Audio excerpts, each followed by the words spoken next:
Okay, guys. Okay, guys. Should be live now. Would be preferable if we were live now. Yep, okay, we're live now. Nice. Stream is here, I don't know what you mean. Literally here. Look, I don't know what you mean. Yeah, it's here. It literally is here. Look at my cool health potion I have. Yep. I had a 4-hour campaign as Fiddle Young Wong and I got corrupted. Well, that's not great. That's definitely not great. Oh yeah, it's Christmas today, right? Yeah, yeah, true, yeah. Alright guys, as you see, I'm already in the game that we, didn't finish yesterday. Stopped right after we beat Japan. Now, we did have some more territory and a bit more connected territory, but the new mechanics said Japan does not want to join. So Shanxi was able to scoop up some lands, and not just that, they also got a course on that now, so... they're not, like, we can't just rush for Yan'an and Taiwan and then cap them, so it's gonna be great. But yeah, this is like one day, no, not one day, okay. But yeah, I'm gonna wait with that. I think my units are ready where they are right now. They're still moving through the territory. Yeah. Not gonna defend the northern stuff here because I don't really give a shit. They can waste their troops there. I don't need that. I don't need that. Anyway, let me first get my Discord fixed. Please don't read every event you get. Nah, gotta continue. Gotta continue. I started it, so I will finish it. I need to read, you know. It's important. That also counts to, you know, the gameplay here. But yeah, let's just continue immediately because I need to be done around like... I have now 5 hours, no, not really 5 hours, but like 4 hours to stream this, finish this. So yeah, because today is Christmas and I also have to do, you know, I do celebrate it, you know. But yeah, the front is gonna expire now, so let's get it away here. We can increase the integration of Sichuan, which we should do because we only did it once. These guys are fully integrated, just need, you know, China united. And yeah, bye-bye united front. My army should get in position. What are these guys doing? Don't know, okay. I have started training more troops before I started the stream, so that's not from last stream. But yeah.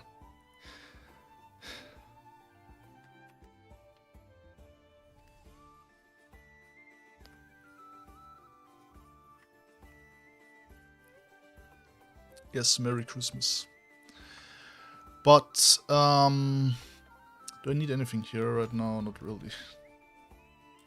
Oh, army reform. Nice. Just one more, which we can actually do immediately. And, oh yeah, right, true, that... I almost forgot about that.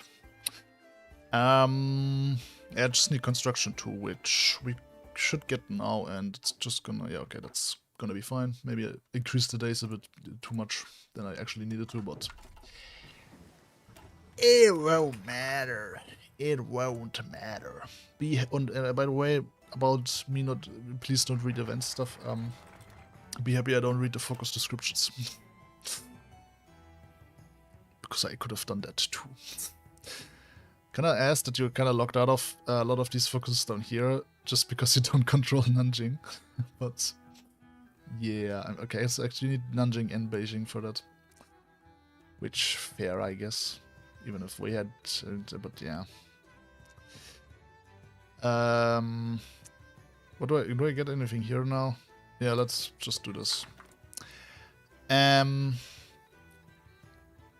So they have a war goal, and when the United Front ends, by the way, the truce no longer exists, so you will immediately be at war. No time to prepare. They have both war goals, we're probably gonna use them, but should be fine. We do have our troops ready. They don't have their troops ready, apparently, except for these guys, maybe. But yeah, our army should be able to deal with them. Or like at least snake around their divisions, something like that, I don't know. But yeah, let's see. So I'm just gonna activate this, because that's most of my troops anyway. They can easily storm right in there. If there do arise problems, maybe I'm gonna take these troops again, but yeah. Is there any merit in using militia over normal infantry, except that they are cheaper? Militia is very powerful. Problem is just cool stuff that militia can get is locked behind being, I think, these three ideologies. So in base game it would be communist. Here it is like radical socialist, syndicalist, and totalist. A nation that can really use militias the most here in Kaiserreich would be Italy, because they do get their Guardia Rosa, which allows them to use militia. I don't think you can actually edit a template though. But you can get militia and get the cool buffs militia gets from the whatever like sub-doctrine that would be here. You can see it because I'm not communist or syndicalist here. Yeah, no. Radical left, basically. Let's say radical left. But yeah, here in China, even without the buffs, you should like kinda use irregulars, or I mean here in China I would use irregulars more, because you can actually get irregular buffs or militia buffs, but actually they would also buff. Yeah, they would also buff militia. So I guess yeah, you can get militia buffs here. I guess not as powerful as the actual militia buffs, but still. And you could get guerrilla warfare, I guess, for militia. Because militia, as we see, gets some cool urban stuff. I'm not using this for irregulars, because irregular don't get any buffs here. Except for the first one, but yeah. But yeah, since, especially with these guys, you do get, you can't see it right now, militia buffs, yeah, use them. It depends if you get buffs or not. So I'm using irregulars because I'm not really using the militia buffs that I would get right now. Mainly because it would strengthen the new Guangxi clique, which I didn't want to. But yeah. So for the Qing, they get a lot of irregular buffs. You should use irregulars. But yeah. In China you want cheap infantry, because you need a lot of troops to guard your big front lines, but you have like no factories. Okay, what the hell? You guys have both wargals against me, and you fight each other first. What the fuck? Do we have a non-aggression pact? Wait, I have a non-aggression pact. Never mind. Why the fuck do I have a non-aggression pact? What?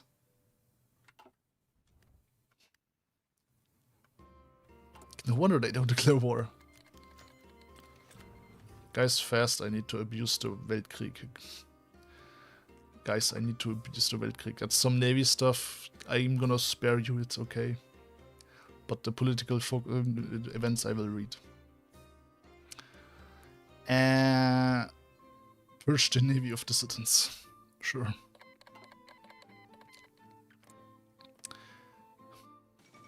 No, that's too long. Yo. Fight me. You have a war goal. Use it. Bro, this is a business and times as an insurgency type situation. Okay, if you want to fall asleep to my voice, have fun with that. It's time to finally unify China under our glorious leader, big brain leader Hu Hanmin. Yes. I haven't... Okay, I have not played France in a while. I don't know what their army tree is. It was... They did get some, like, rework stuff here, like re-ramps on this, industry and army branches here. What the hell do they actually get here? Because I have no clue. Oh, okay, they do get militia also. Oh my god. Jesus, okay. Yeah. Surrealian military policies are broken when they hit you. Yeah, that can be very good. Now with the Weltkrieg beginning, my game is gonna be very slow and sluggish, which lovely.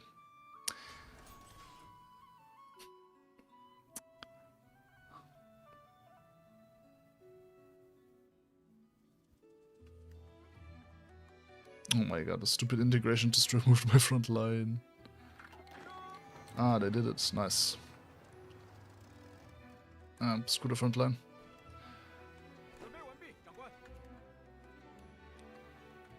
Let's go aggressive and get done with this.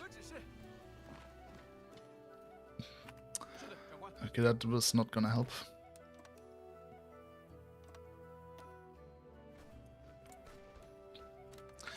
Just doing that so that the front line doesn't get screwed up. But since we have claims, we're not gonna transfer territory. If you're like a minor warlord that has no claims right now because he didn't really form a government, do not do this, or else you're gonna give all the territory to someone else. Yeah. What do you think about the Sino-File coup decision alienated China has when it gets autonomy to Mongolia and Tibet?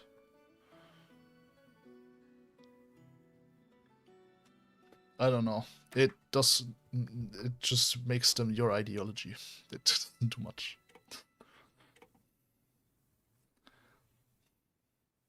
It's just if you want to be funny.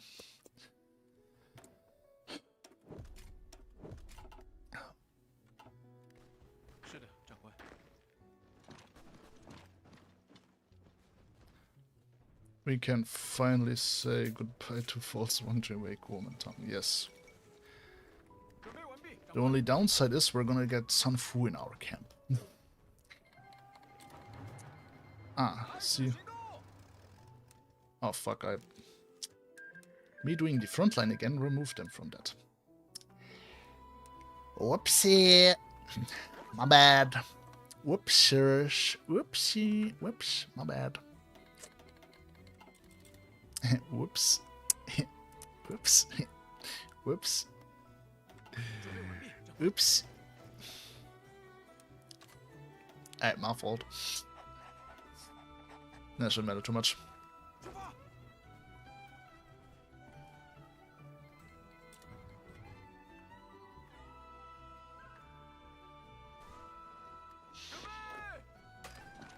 But they don't have barely any troops, so it's no problem really. We can just let the front line do their front line thing. Now they're fighting Germany. First, let's move the capital to Beijing so that, I don't know, it can get captured by them.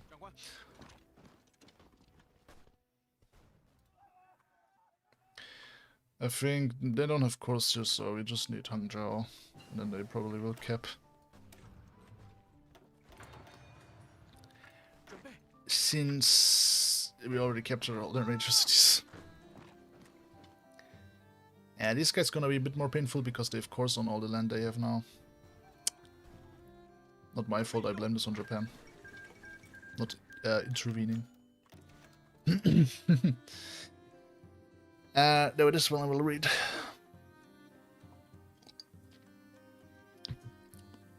The chairman and the party state. Hu Hanmin is a peculiar and often mercurial personality.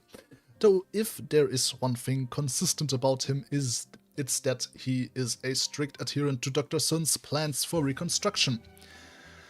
As a consequence, he has faithfully adapted his mentor's plans for a transitional party state, the Kuomintang being heavily enmeshed into the inner organs of the government itself. Hu Hanmin has strategically centralized power around his office, leveraging his control over the party apparatus to his advantage. He has largely eschewed using the title of president, sometimes translated chairman, of the national government, seeing that as coming more into play during the constitutional phase of the revolution. For now, he primarily rules as chairman of the Kuomintang, in part to stress the temporary nature of the tutelage, but also as a means of strengthening his own legitimacy. Likewise, while avoiding any personal cult of personality for himself, He freely ensures that the nationalist government idolizes Sun Yat-sen as virtually a secular deity. Day by day, as he promulgates edicts on behalf of the eternal premier, his power seems to grow unchecked. Even Genti Tang, who he shares a complicated patron-client relationship with, has seen his authority diminish as the balance of power shifts in favor of the chairman, who has openly contemplated having him replaced as governor now that he has served his purpose. Soon, many fear the only thing that can keep Hu in check will be his utter dedication to the principles and his stubborn unwillingness to deviate from them. The same stubbornness that has both endangered and saved the party from the warlords. As the storm clouds gather over Chen, Hu's comrades in the Elders clique meet with him to make their opinions known. Everyone knows Hu is an incorruptible disciple of Dr. Sun. Yes. He's Sun Yat-sen's strongest soldier. No, Beijing has fallen anyway. Let's capitulate them.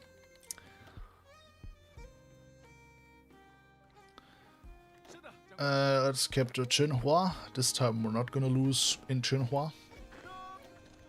Am I right, Third Army?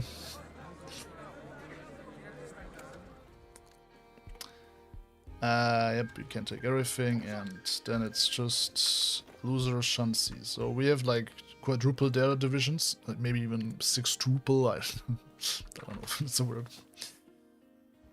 But yeah, I checked before the war started, and they like only over 100,000. So yeah, that we need to capture most of these big cities. Maybe even with discourse it's a bit easier. I don't know. But we should be used that these things are open. I'm on aggressive. Why aren't you aggressive? You need to be more aggressive, guys. We could move our provisional capital, but once we unify, we're gonna move that anyway, so I'm not gonna waste 50 political power for that.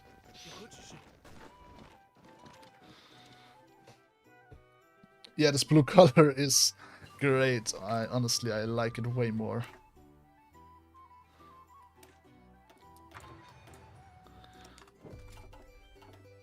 It does look more satisfactory.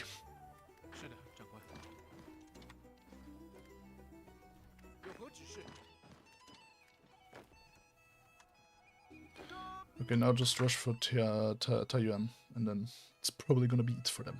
Yeah, just march into Manchuria, guys. That's probably gonna definitely do anything for you right now. Yeah, you need to do this now. How much more? Just little. I don't even need Taiyuan. Like, maybe some cities are already gonna do the trick, or tiles, whatever. And yeah, that's it. Bye bye.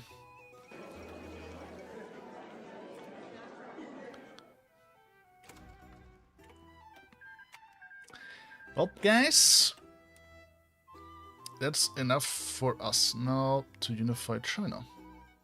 We dealt with every warlord, excluding the Mars and Xinjiang, because they don't count. They only count afterwards. And now we can finally train our army, which is very, yeah. I think we need to do a focus first before we can actually do that, so yeah. Dawn of a New Era, that's actually this one.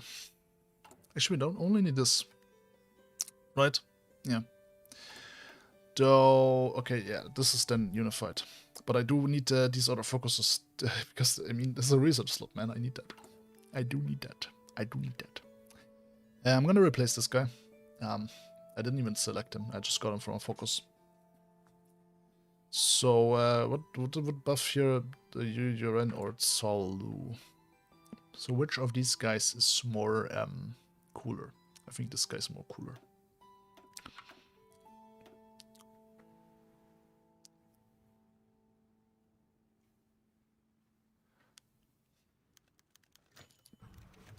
Like, having both of these would give me the research slot, or is it like... I don't really understand this. What if we appoint both? Could get rid of one of these guys here. Anyway, the estranged Northerners. The most curious political development during the Warlord era is that of the emergence of the Kuomintang, originally a faction within the Jili clique loyal to Feng Yuxiang. They would slowly chart their own course of mass peasant populism, even if particularly heavy-handed. Betraying the Jili in the Second Jili-Fengtian War, the Kuomintang managed to even seize Beijing. However, with a coalition built against them by the Beiyang warlords, they would be beaten back. Retreating to the northwest, Feng Yuxiang would resign briefly, and they would lose the loyalty of the Ma families in their own rebellion. Detested by the local Mongols and unable to break out of the region, they would enter into an uneasy agreement and alliance with Yan Xishan for the duration of the interwar. Having exchanged positive affirmations of the KMT, Feng would take the Wuyuan oath, proclaiming loyalty to Sun Min Juyi and the party. Albeit unable to stop the failure of the northern expedition, he has continued to champion what little aspects of the Kuomintang remains within the north. Having occupied their home base of Shanxi, the Kuomintang have come out in droves, bearing white flags and offers of sincere dedication and loyalty to the party, nation and army. Many of those pessimistic and skeptical within the party have called into question Feng Yuxiang's sincerity in his proclamations, considering his tendencies to betray allies at a moment's notice, or even accusing him of being an ally of the left. Others, more optimistic or otherwise already detached to the Kuomintang, such as Yu Yuren or the Western Hills clique, have insisted upon their revolutionary dedication. Late converts as they may be, they championed the revolution in their own way and fought their own revolutionary struggle arm in arm with the masses. Many have even brought up their role with hosting the Western Hills Conference, the Inner Mongolian Kuomintang, or their work with political science as proof of their merits. Against better judgment, welcome aboard. Yes, now we have Feng Yuxiang as a general, guys. Let's go. There he is. Wouldn't actually be that bad for me because he has irregulars officer.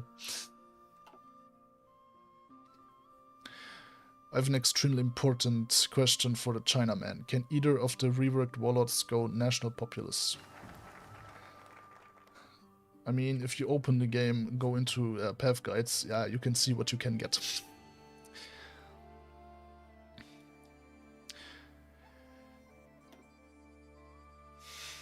Is national populism anywhere here?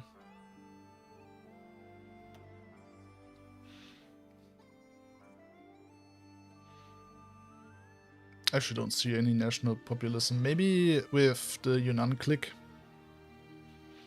Or it's just not shown here for whatever reason. But you should be able to.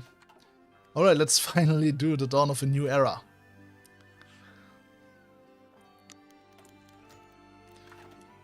And the fall of the left. With our successful conquest of China's eastern seaboard, the right wing of the Kuomintang has re-established itself as the dominant faction of the party. The rejuvenation of our fortunes has come at the expense of the old party left, which has been shattered into its component factions, undone both by our victories, their defeats, and the incessant infighting of Chinese socialists. Whatever the case, the stalling out of leftist momentum has created a void in the Chinese Republican scene. The leftist Central Committee, as has long prided themselves in being the civilian wing of the party, conveniently ignoring the Moscow Committee's own civilian roots. Sun Fo and his Reconstruction faction have seen a surge in energy as they work to capitalize on the demise of their old allies, coaxing many moderates into their camp with promises of amnesty or even jobs in our government. While few had any objections to inviting Sun Fo into our government, many of these concessions were not his to give, and many in turn find it irksome that he acts as if it is. No doubt an effort to shore up his ambitions of taking control of the party as a compromise between right and left, his most immediate appeals to the Central Committee are a selection of centre-left military commanders broadly aligned with his vision. Most prominently, Li Zhishen, a long-time Kuomintang-aligned Cantonese warlord who found himself aligned with the left.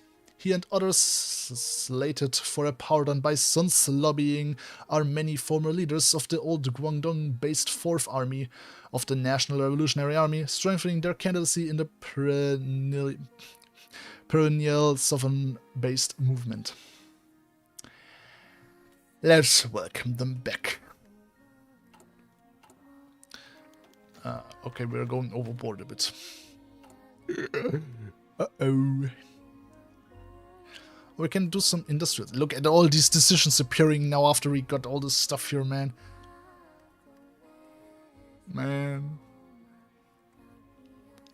So, what did we get? I don't know.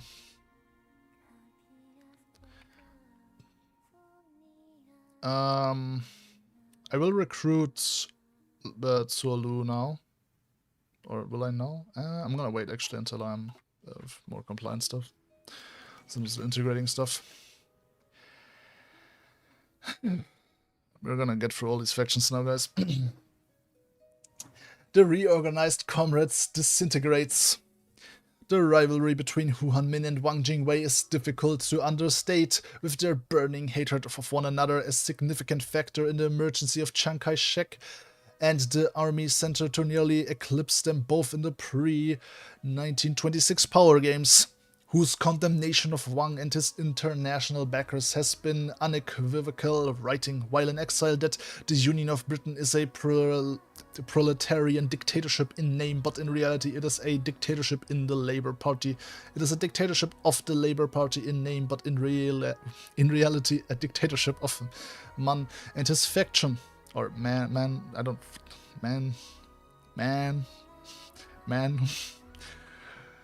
Tom Mann, you know. While acidly categorizing French syndicalism as rudderless and on the verge of total social breakdown, Sanfo, posturing himself as a mediator despite his own relatively recent defection, has sought to wedge his faction as a bastion of compromise between the warring cliques. Besides the usual platitudes, Sanfo has impressed on the chairman a more practical motivation: the need to reassure progressive supporters of the Kuomintang's commitment to civilian rule and eventually democracy.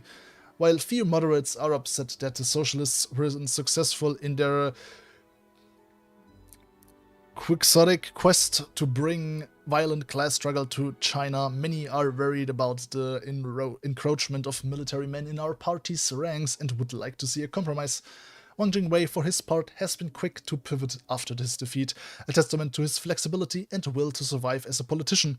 Presenting himself as a left nationalist and a democrat, he has leaned on his previously peripheral and primarily intellectual moderate wing of the Reorganized Comrades Association of the Kuomintang, distancing himself from the Marxist rhetoric of the radical RCA. In doing so, he has alienated himself with the extremists, costing himself his previously largely unquestioned leadership over the left, though with their chances of independently in securing China effectively moribund, this gamble may be his last chance of relevance.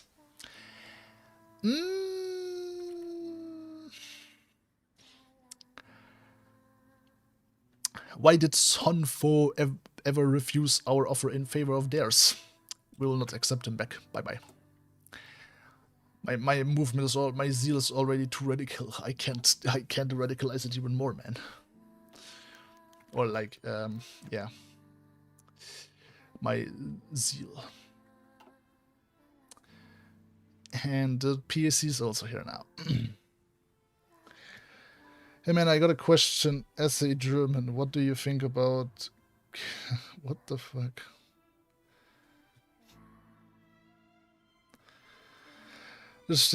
I just checked. It seems for both Liangguang and Yunnan going netpod is endgame content. Oh, well, better later than never. That's this national populist thing here. I will not answer the song question, bro. I don't like any national socialist things, just so you know. The many martyrs of Mingan, When the Northern expedition collapsed, the survivors of the disastrous Battle of Jinhua went underground. They became the core of a major insurgency in China's eastern seaboard, culminating in the failed 1932 Shanghai Uprising. Undeterred, Song Jingling, widow of the late Sun Yat-sen, and General Deng Yanda reorganized their loyalists into the Provincial Action Committee of the Kuomintang, continuing resistance in the Jiangxi-Fujian zone despite pressure from the League's increasingly successful encirclement campaigns. Their uprising during the League War seems to have been their last hurrah. Whatever successes they may have achieved, they are now mostly a spent force. Unlike Wang, they are noted for their strong ideological commitment, frequently denouncing us and Wang, who they blame for the left's failure, as false revolutionaries. Despite their apparent inflexibility, some in their camp, like Chen Yaren and Song Ziwen, have expressed willingness to broker an agreement, working through intermediaries in hopes of a deal. Sanfo, as usual, has been eager to play the part of the honest broker, though has taken a slightly different angle while making his case. He argues that Mingan's commanders are a necessary counterbalance to forestall a coup. Marshal Li Liejun has brought forward the earnest convictions of men like Deng Yanda and how he has continued to champion Kuomintang's cause in his own way. General Bai Tongxi has come down harshly against agrarian populists of the PAC, arguing that China remains in a pre-capitalist stage of development and that he wished to develop a socialist society without undergoing the turmoil associated with capitalism. Instead, he argues that Sunmin provides simultaneous political, national and economic revolution that bypasses the need for socialism.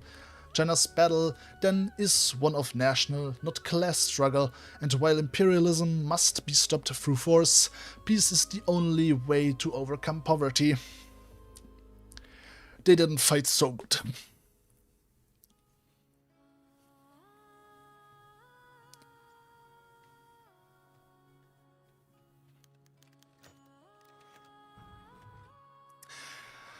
The World Society and the Anarchist Paradox. Syndicalism is a broad global movement, but has found a niche even in the largely agrarian Chinese socialist scene, while broadly condemned across the right, serving as the recent deterrent of the Western Hills clique and the eventual split in the party. Hu Hanmin personally has shown some sympathy to the more libertarian, utopian elements of the movement and was one of the last rightists to break from the reorganization. Indeed, for their party, some of the leaders of the Western Hills Conference have claimed that they were willing to continue the united front with the League of Chinese Syndicalists, but were unwilling to endorse following LCS members to hold Kuomintang membership. Before the CSP was formed and then created the LCS, the Anarchist World Society was briefly the dominant faction of the socialist scene. Their leadership included high-ranking members of the Kuomintang, most prominent being the four elders Zhang Renji, Wu Jihui, Tsai Wan-pai, and Li Shizheng, French-educated anarchist intellectuals who have grown bitterly opposed to the CSP. Hu Hanmin has expressed sympathy for these men and has floated the possibility of rehabilitating the World Society. This has also attracted some support from the Tokyo branch of the Chinese anarchist movement, including Western Hills clique grandee Zhang Ji, himself a former contributor to World Society publications, who often argued in their Natural Justice publication that Chinese Confucianism and Taoism has made China much more receptive to anarchism by protecting it from imperial overreach. Still, many conservatives are skeptical. Li Zhangren has been quick to speak on their behalf, invoking his deep-seated peasant conservative background and expressing moral outrage and the loose, degenerate lifestyle of syndicalist intellectuals. While Hu and others may see anarchism as an idealistic end state, Li and cynics believe it to be nothing more than an absurd fantasy. They'd crash our revolution with no survivors.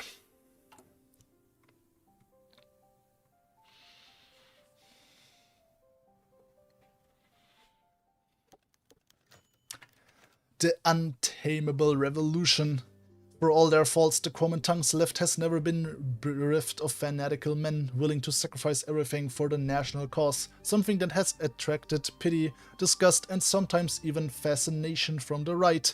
The greatest manifestation of Whampoa zealotry is the Chinese Reconstruction Society, CRS, a faction of ultra-nationalist staff, alumni, and graduates who have further radicalized during their exile abroad. Despite their roving xenophobia, many eagerly embraced European doctrinal developments and weapons, integrating it with their own militant blend of Bushido, party dogma, and Whampoa fraternity. Their radicalism has put off most, even the usual overly trusting Reconstruction faction, from pursuing any reconciliation with them. However, in an odd twist of events, Li Zhengren has expressed some sympathy for their methods, noting his admiration for both the Russians and syndicalists' ability to mobilize the masses, including their guerrilla-style propagandists, who are willing to go to great lengths to enlist the support of their entire nations. CRS leadership, particularly their more pragmatic leader General Hu Zongnan, has expressed some willingness to join our government in our mutual quest to drive out foreign invaders and complete the Kuomintang revolution. However, Hu Hanmin is reluctant to become another Kerensky, caught between rightist and leftist extremists, using one another as a justification to undermine the government. Few would blame him for rejecting the CRS offer, yet the temptation always remains. Yeah, no. The fire rises mentioned? No way. Hey, we got Russian military advisors. Cool. Oh my god, they're actually... Jesus Christ. I need to unify China ASAP. I think these focuses would still remain, right? They're not gonna go away once we get into a last stage. Because I need to be fast as long as the Weltkrieg is still going on, you know.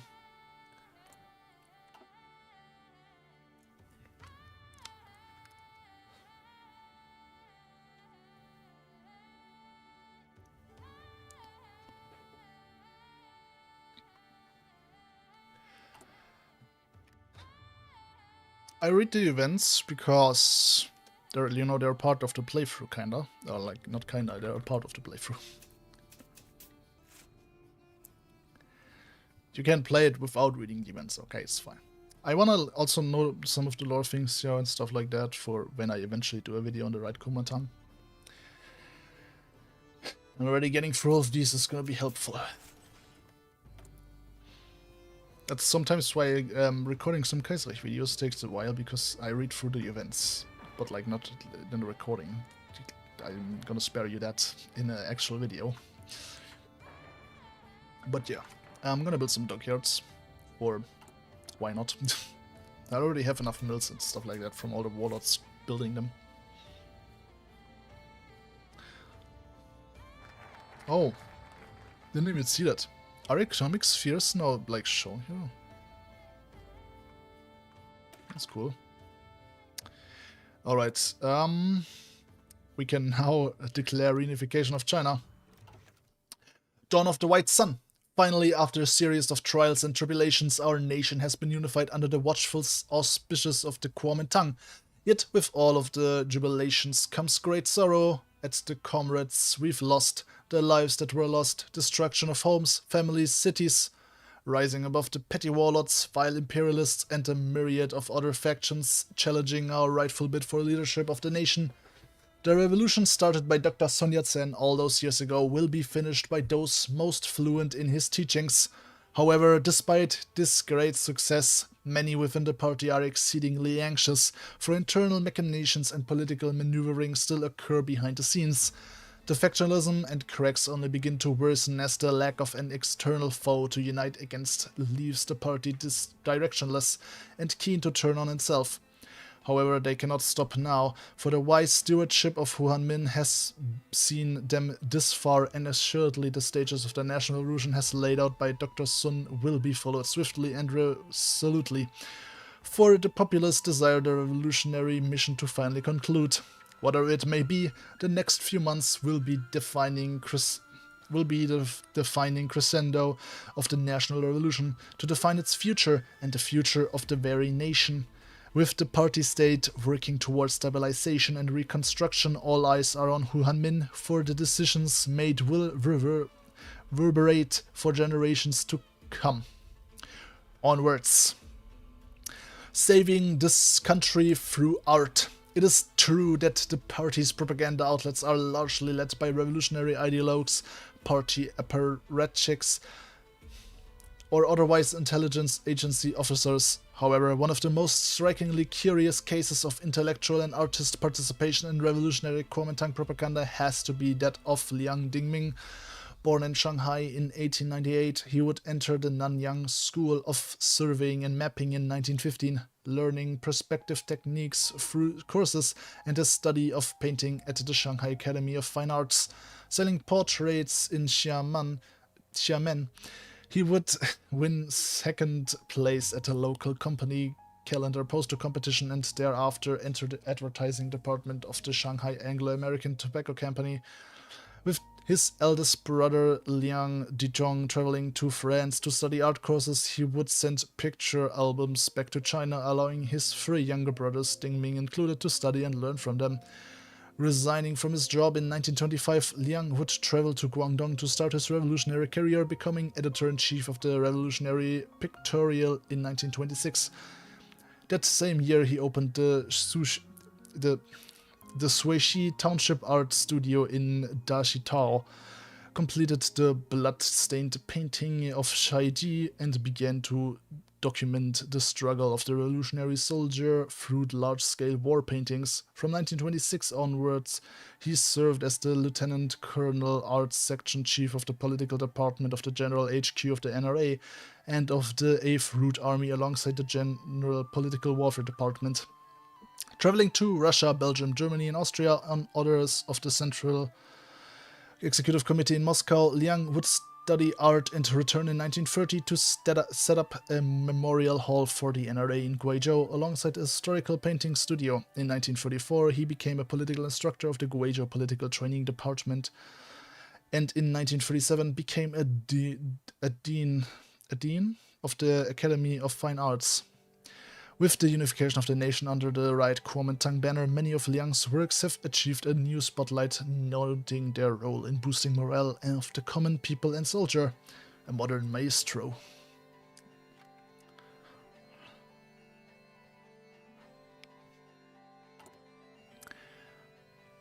Now we can declare a permanent capital without spending political power, and of course we're gonna pick Nanjing. What else would we pick, guys? Like, let's be real here. We could fully integrate Yunnan. By the way, we should do a focus. Complete the revolutionary mission.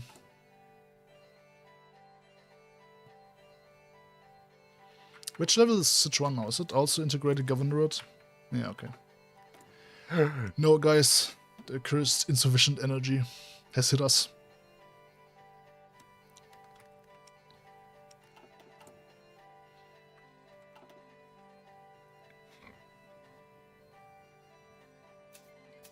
So, Austria blew up. Germany is on the path of the right. The Commune, Union, Britain are syndicalists. Benito is over here, but they didn't really do their paths yet since they are not unified. Spain is syndicalist. Poland is German puppet. Ukraine went democratic. Lithuania went not democratic. United Baltic Duchy is the Knight path, right? So like the federal path, the feudal path, I don't know what to call this. But yeah, and Russia's monarchy. With cadets, I guess.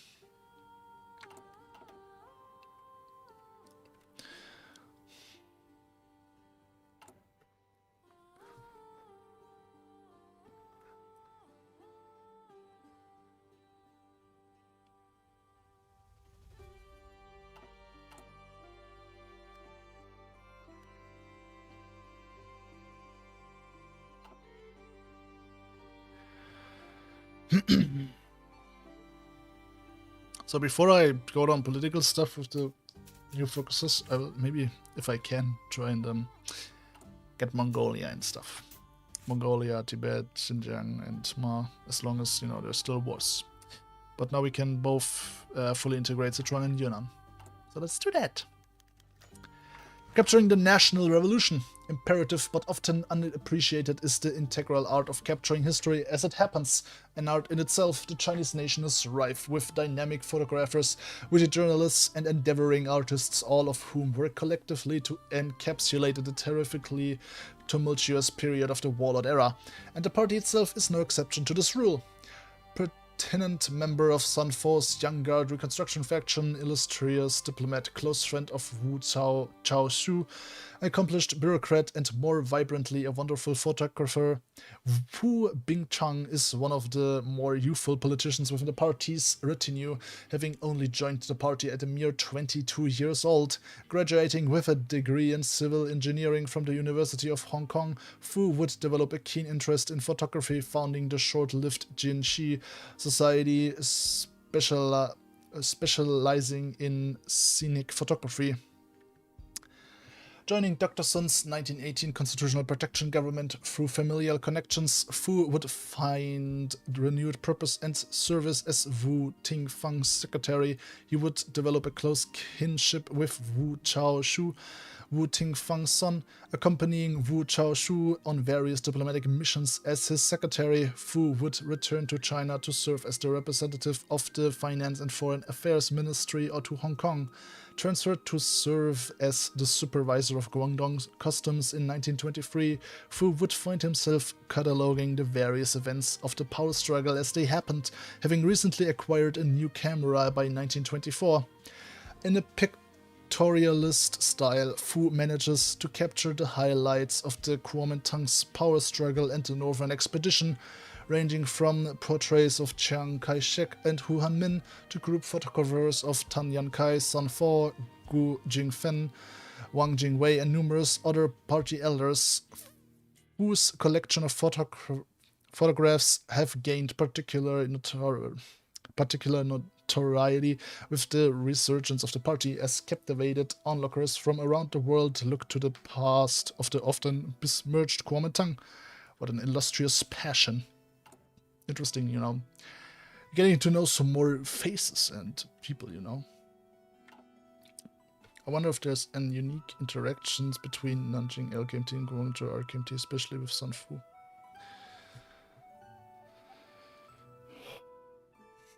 I mean, at the start, we can get LKMT in charge, I guess.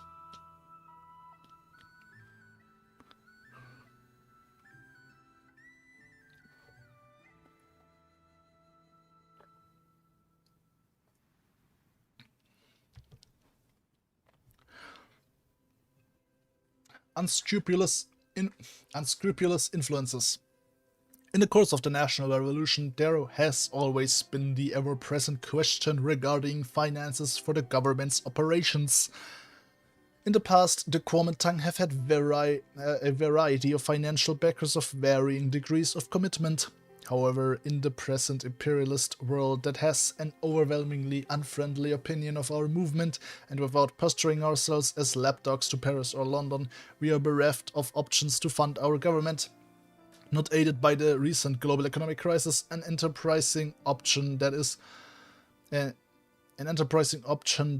is unfortunately widely used by regional warlords within China is to influence the trade of opium within and without the province, and our warlord allies have taken two wildly different approaches to such matters.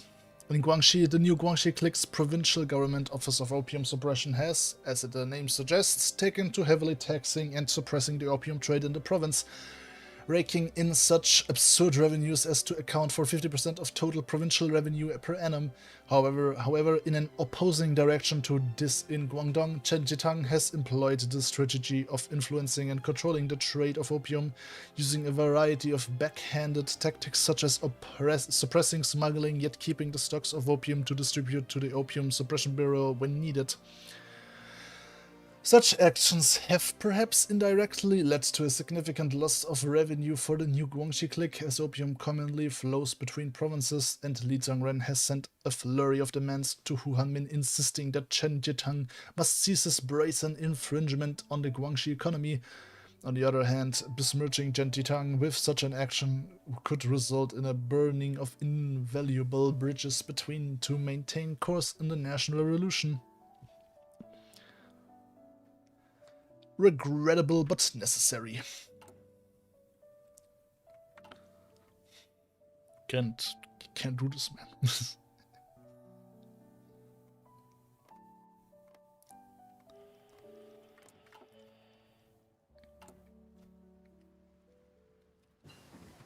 We can join the Moscow Accord, by the way. But as always, we need to be at war with like two of their enemies, two of their faction enemies, whatever.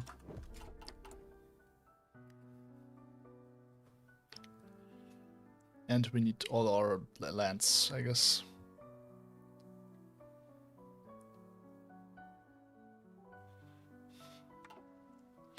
Will you, Federalist, she click tonight? What do you mean tonight? Tonight I am celebrating Christmas, man. But I think the first video I will do will be Federalist. Afterwards, Right Kuomintang. But yeah.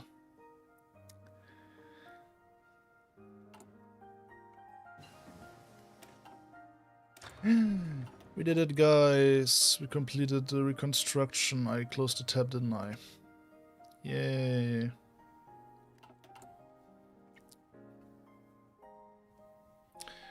Our own faction sounds much better than the Moscow Accord.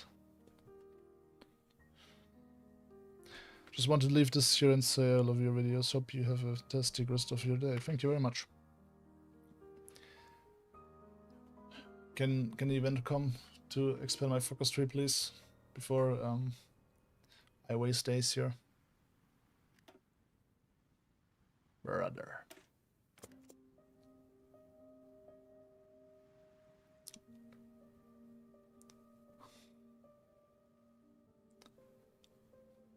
I guess not. I guess not.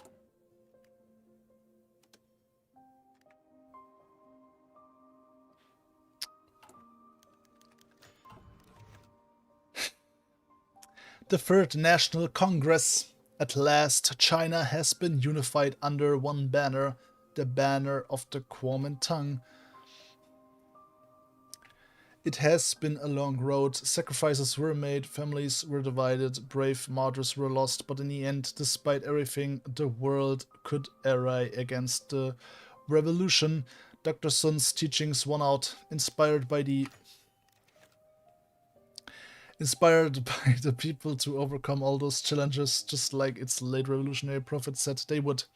Finally then, Chairman Hu Hanmin, on behalf of the Chinese people, has issued a call for delegates from all across the nation to come to Nanjing for deliberations, as China can finally turn to the next page of its story, the nationwide political tutelage. While many feared that, like the provincial and local tutelages, the process would be marred by the interference of military men, the victory of civilian factions in the party has shown a light at the end of the tunnel. For the first time in decades, the Chinese people can actually hope for a democratic future.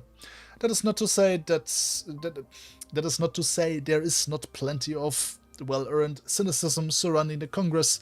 Indeed, as Hu Hanmin steps up to the podium to address the massed delegates at the start of proceedings, he has reiterated his words of caution against self-congratulatory indolence, instead extolling the need for continued revolutionary vigor. In 6 years, he boasts, the Kuomintang will complete the political tutelage and lay the groundwork for the final phase of the revolution, a constitutional republic.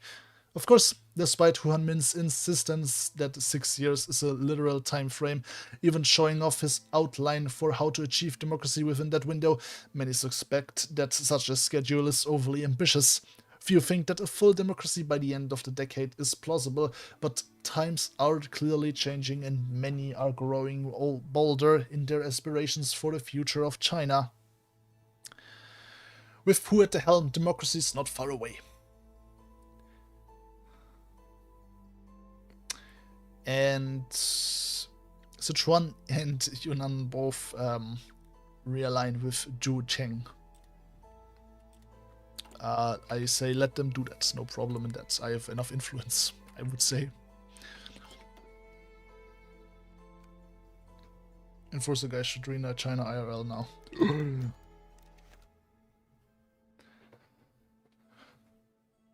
At this point, Jeffrey the Kuomintang in real life, bro. And that's the military reforms done. Now I just need to get rid of the lessons of war. The Constitutional Crusade. Ever since the Li Zhongren crisis, few have been willing to mention Li or Bai in public, with many hoping to forget it ever occurred. But the incident remains fresh in Sun Fo's mind, the young idealist forever shaken by the threat of military men to his father's revolution. Despite the prevailing orthodoxy, his father said by inspiring that no constitution be drawn until the constitutional phase, Sun has begun to come around to the notion that a provisional constitution must be drafted to act as a safeguard against further instability or tyranny. Growing almost obsessed with the issue, spending much of his spare time personally trying to draft one. To Hu Hanmin, however, there cannot be deviation from the party line set by Sun Yat-sen. The reason why a constitution must wait until the constitutional phase, and also why the 1912 constitution was thrown out, is so all parties and groups across China can contribute to its drafting together on equal footing. To draft a provisional constitution now, while the Kuomintang has been invested with temporary but nevertheless full and absolute power needed to complete the tutelage, would be illogical. Moreover, it would unfairly usurp the power of the future democratically elected National Assembly and be an open admission that the party does not believe it can finish the tutelage in a timely manner. It would seem that while many have lost faith in the ability for democracy to be achieved within this generation, Hu Hanmin has not.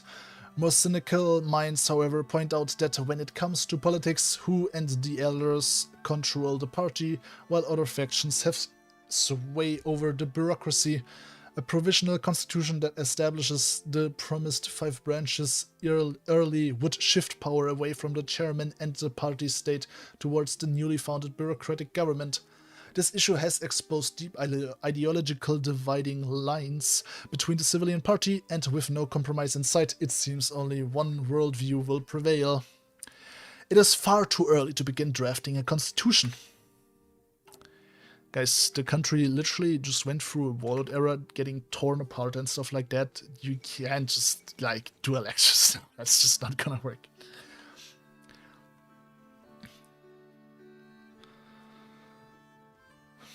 Good day, Mr. Enforcer. Have I missed much? Not really.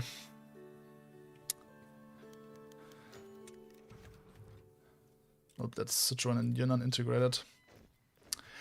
Reconstructing a nation. Part and parcel to the Kuomintang National Reconstruction Plan is the economic reconstruction, which is simultaneously extremely detailed yet also very open to interpretation, much like the other parts of Sun Yat-sen's doctrine. While a greater emphasis on economic affairs and relief for the common people was and remains the prevailing attitude among the civilian right, a growing sense of wariness has emerged among more conservative elements of the party.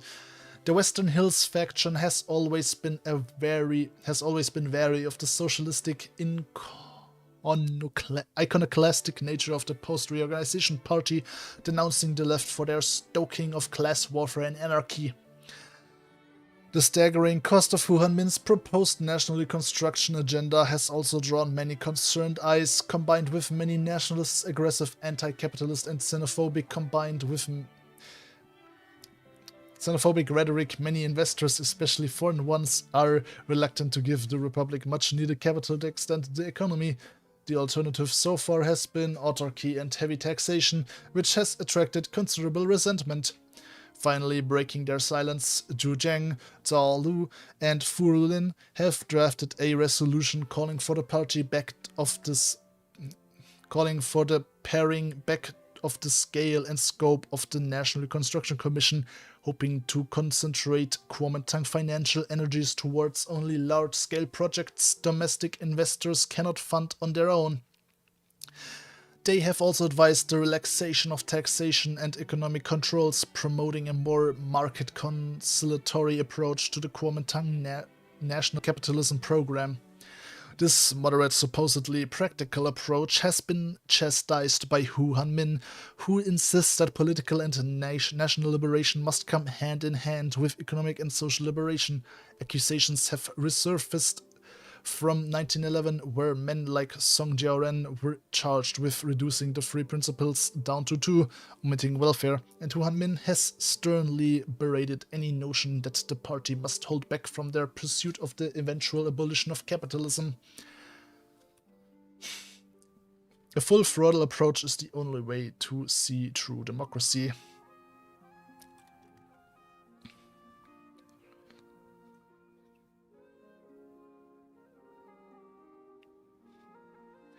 Who do you think would win in China realistically? Japan.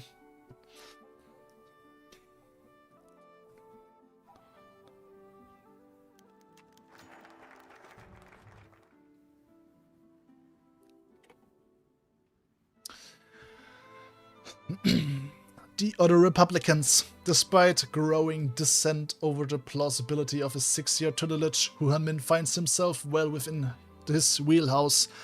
In addition to being an experienced politician, gifted ideologue, and silver-tongued speaker who has an exceptional legislator, with well-practiced skill, he has begun to coax leading members of the Congress towards his drafted 6-year plan of legislation, a half-decade-long series of bills and ordinances that, when implemented, would lead the way in reshaping the nation towards a democracy, promising key appointments to the drafting committee to leading delegates, who has stressed the need for a stable tutelage in which the party state fully immobilizes its energies to accomplish its founding mission.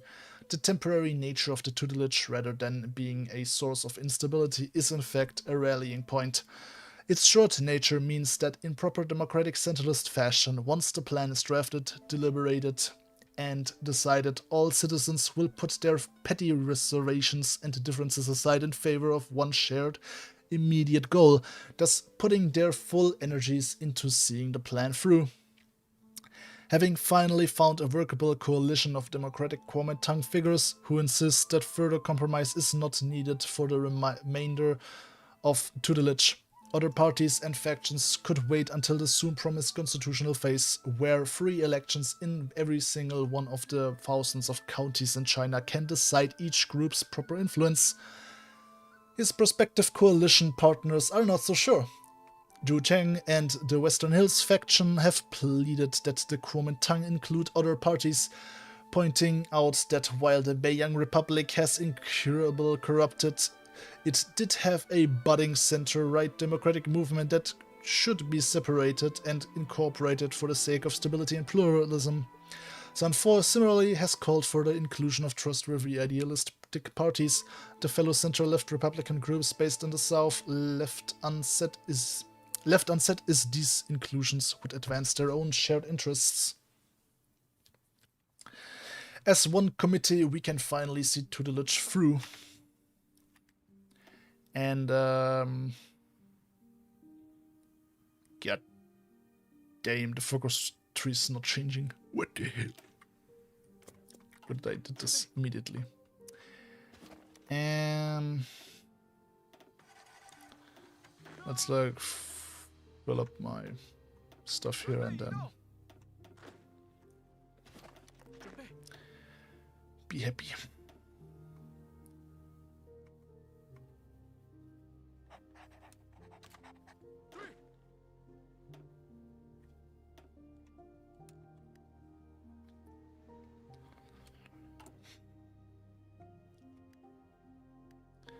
And there are still gonna come more events, guys. Don't worry. Oh my god. I don't have coal. Hell no.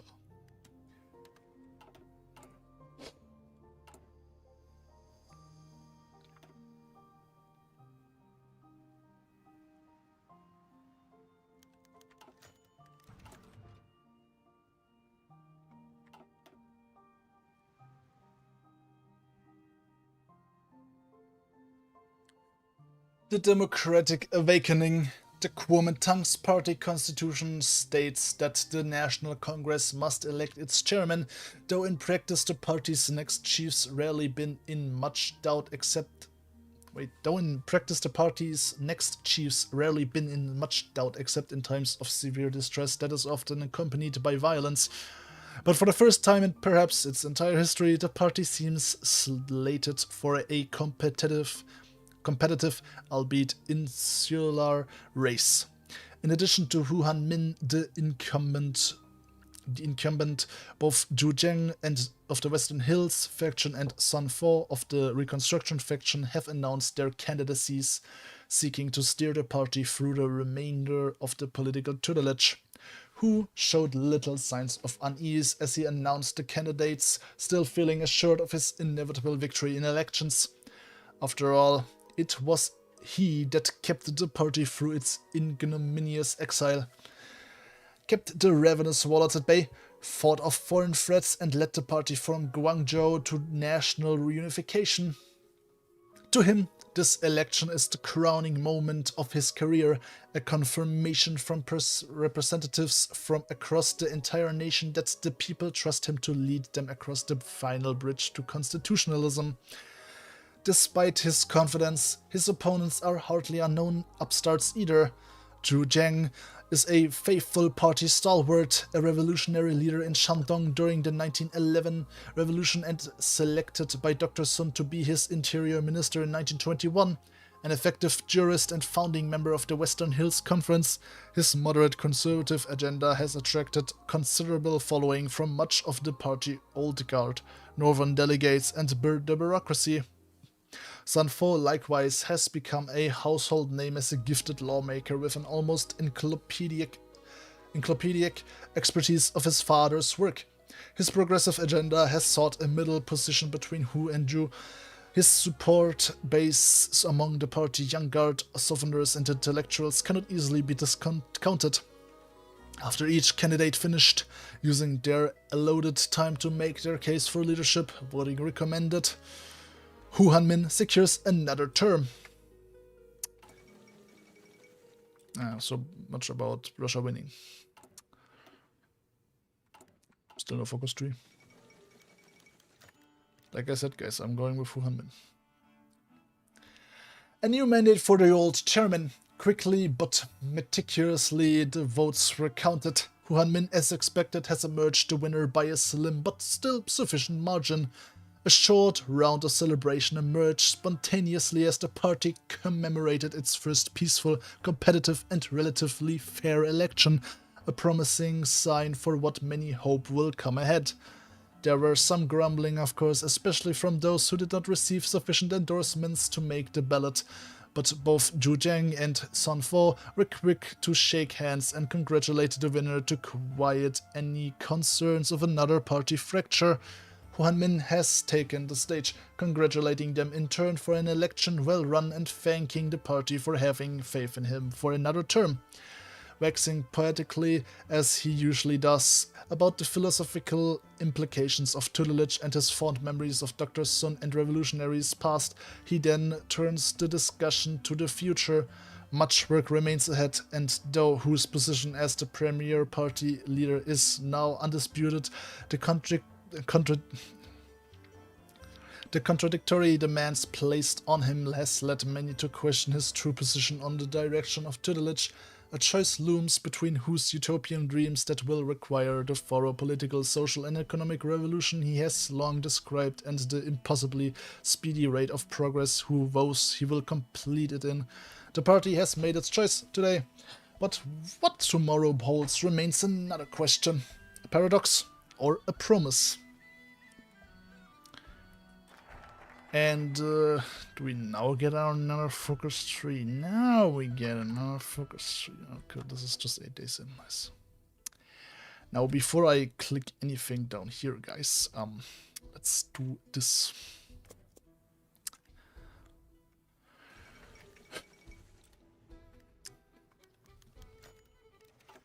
Hu Hanmin and the dawn of a new era. Amidst the chaos of the recent struggles within China, Hu Hanmin shines ever brightly as a beacon of hope, championing an orthodox interpretation of the Guofu's three principles of the people.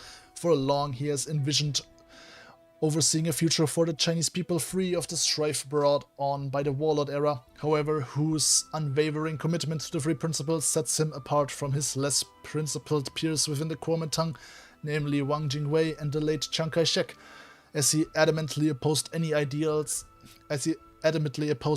deals with external forces outside the party, relying mostly on his capable political maneuvering and inter-party alliances.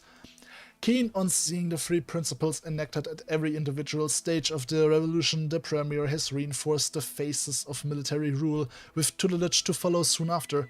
As without this strict procedure, the brave revolutionary soldiers of the National Revolutionary Army could merely supplant the warlords of old. Believing that the party before his stewardship was neglecting the people's interests by not implementing the stage of tutelage completely, the premier intends to follow Dr. Sun's national reconstruction plan by the latter to craft the Chinese nation that Dr. Sun envisioned. In the shift from tutelage to constitutionalism, Hu Hanmin maintains the concept that a province is ready for democracy once all of its counties had achieved local self-government as dictated by local and national efforts. Once more than half of the number of provinces within the country have reached the constitutional stage. A national convention will be assembled to deliberate and promulgate a new nationalist constitution, ensuring a fairly healthy democratic foundation for the nation. A golden road lies before us. Yes. They're so uncivilized, Hu Hanmin.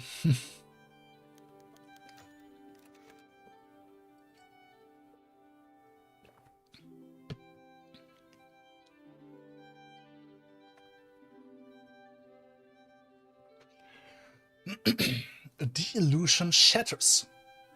Finally, the hammer has struck the anvil, and Kuomintang have finally fulfilled their revolutionary duty. Throughout the strife, the struggles, and the tribulations, warlords and imperialists alike must kowtow to the true unifiers and heroes of the Chinese people.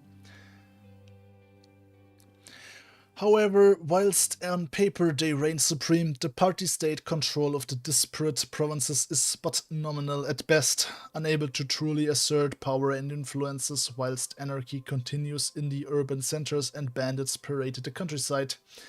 The other paralysis brought on by recent political events have only contributed to the ineffectiveness of government outside of core territories, with most warlords only inflamed and emboldened further to hamper efforts for our good governance to reach the people they lord over. Even within the governmental apparatus itself, dissenting voices have fermented insubordination between bureaucrat and national revolutionary soldier alike, neither ultimately feeling satisfied with the direction of the national revolution. Facing challenges from all sides once more, Hu Hanmin's triumph is but a short one, as he must work swiftly to subdue all unrest and avoid the fracturing state of both party and nation from collapsing the revolutionary movement. Infighting brought to the forefront. Ahenda.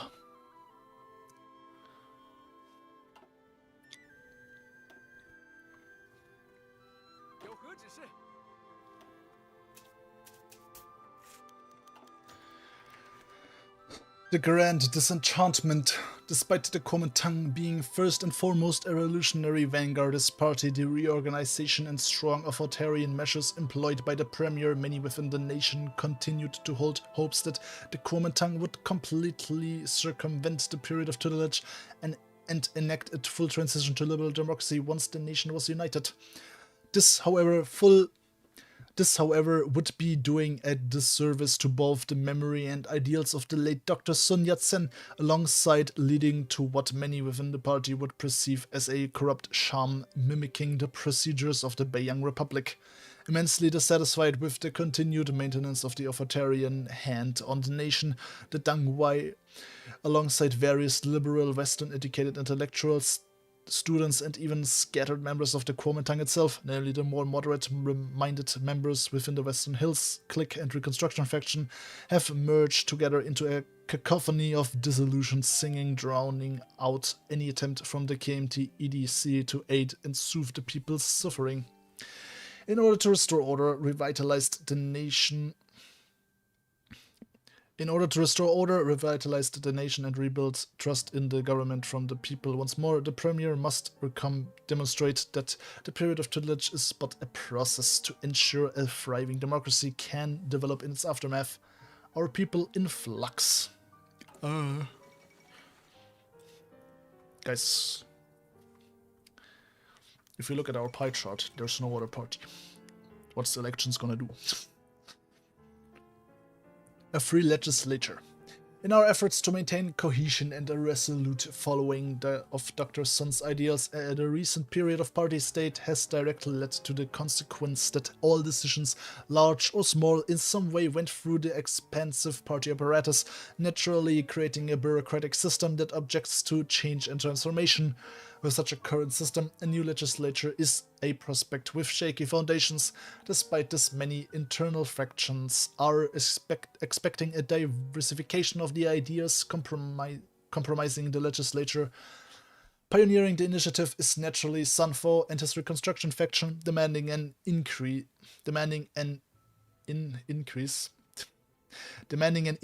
in non-Kuomintang member participation. The Western Hills clique are not far behind. Harkening back to Song Jiaoren's legacy, they've also put their weight behind the conclusion of external parties as legislators. Even the elders clique, cautious and apprehensive as always, have been open to the discussion and idea.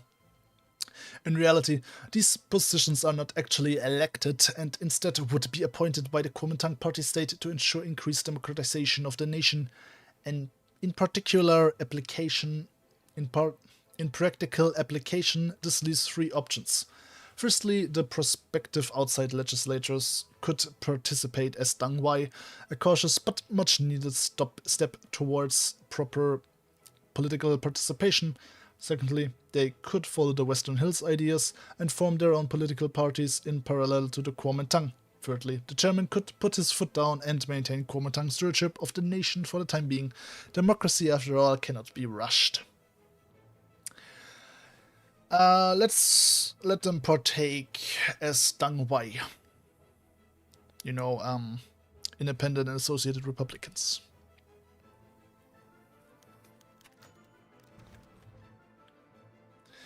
A revolutionary social contract. Whilst the people dissent and openly treat the government with suspicion, resentment and caution, the majority continue to treat the regime with ambivalence, disinterest or even support in a few occasions, for there is still a strong belief and hope that lingers in Hu Hanmin's steady leadership at the helm. However, this series of affairs only continues under an incredibly strict unspoken social contract between the government and the people. They will willingly submit and acquiesce their political, economic and social freedoms if only the Kuomintang can succeed and deliver on the promises of the national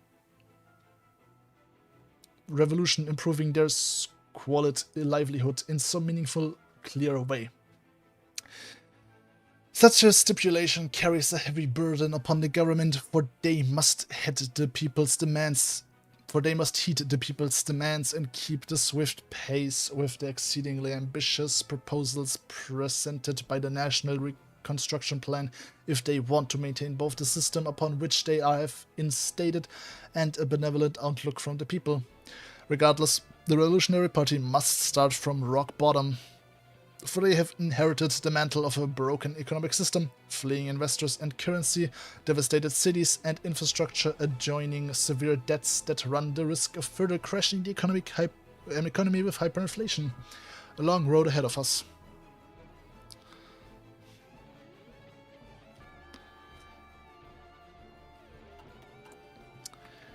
Yes, like I said, the country is in, broken state.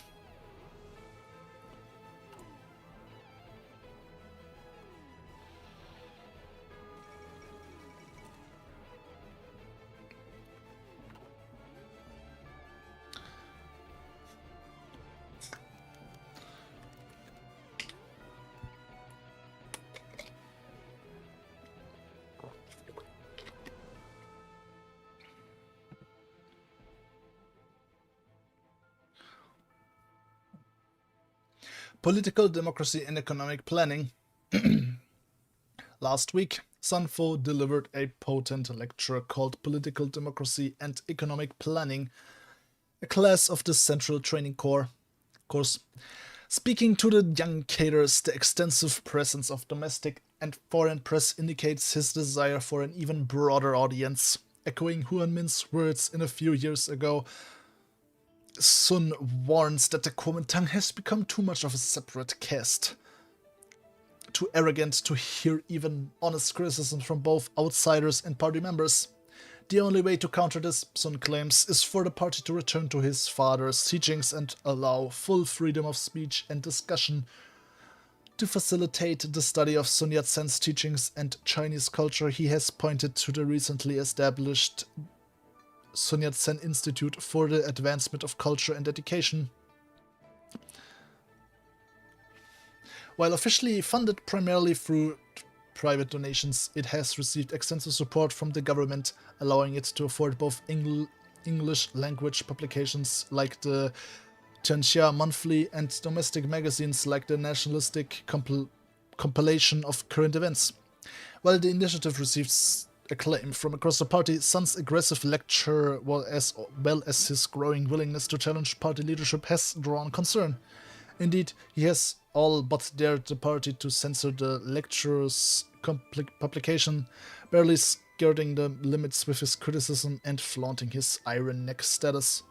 Still, perhaps most irksome was the way he claimed credit for the collective party decisions, particularly as he announced the formation of the People's Political Council at the end of his speech.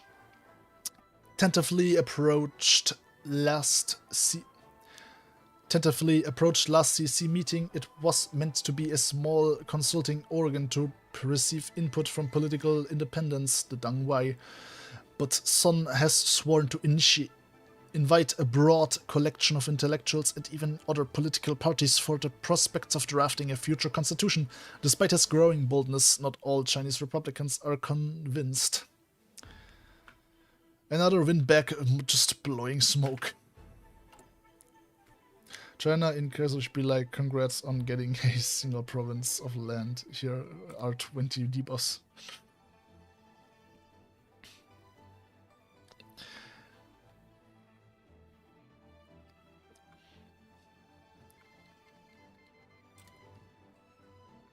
I mean, it's just realistic now. Because you start as literally, a small state, so the territory you have is like easy to administrate, and when you grow bigger, it's of course harder with your current things you already have. You need like and I also like that that you're gonna have to fix some of the things. It's not like that bad. Debuffs. Okay, it's fine, guys. It's fine. Anyway, consolidate the frontiers. Finally. By the way, this is the template I've used the entire game. Isn't it great? It's literally the best template ever. Right, guys? This is what we like. This is what we like, right? I don't have any support equipment in them, bro. Do you have anti-air? No, I don't.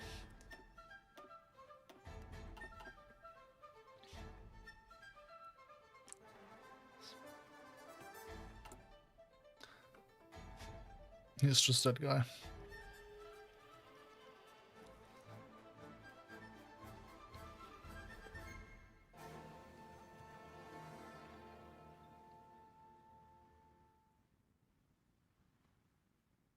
Jesus, I have a few generals here now. Oh, he's a morale genius? What the hell? Bruh. Let's do our own faction. Oh, we can invite guys? What? No way.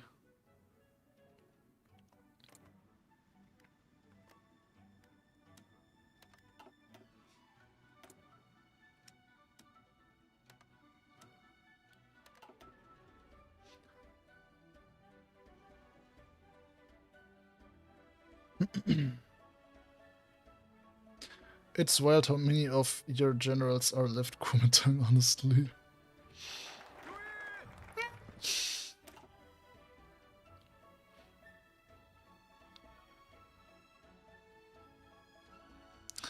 Alright, let's also do the concession things.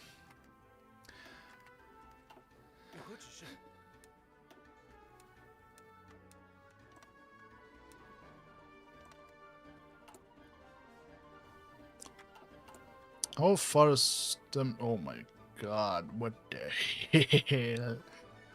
What the hell? What? Common German L. Common German skill issue.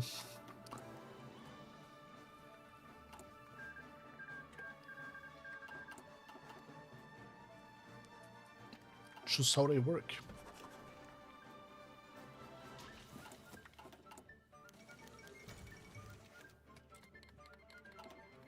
Well, the Philippines is in our faction now.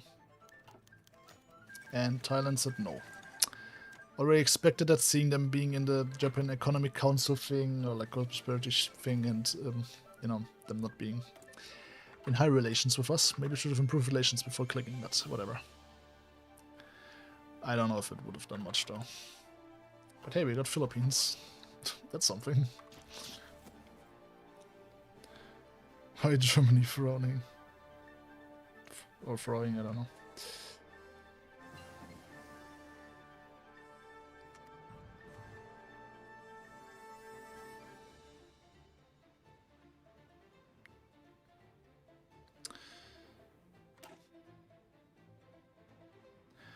I did recruit LKMT generals, but most of these guys are Right Kuomintang. Yeah.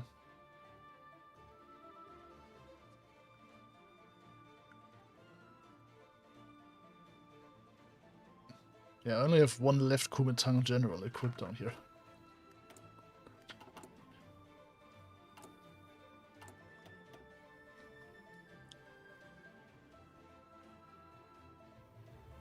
So this is gonna give me the, yeah, okay, concessions return thing against East Asia and Portugal. So now we can turn to our things here.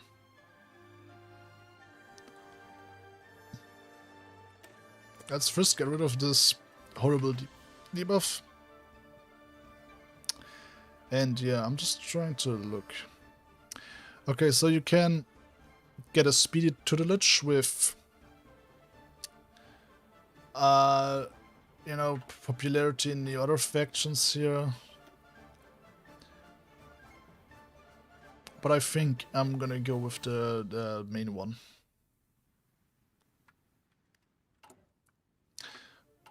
Alright. Well, like, it depends what the events are. If the ideology events that would give me speedy tutelage are cool, I maybe go that. But if not, I'm just gonna go for the not speedy tutelage.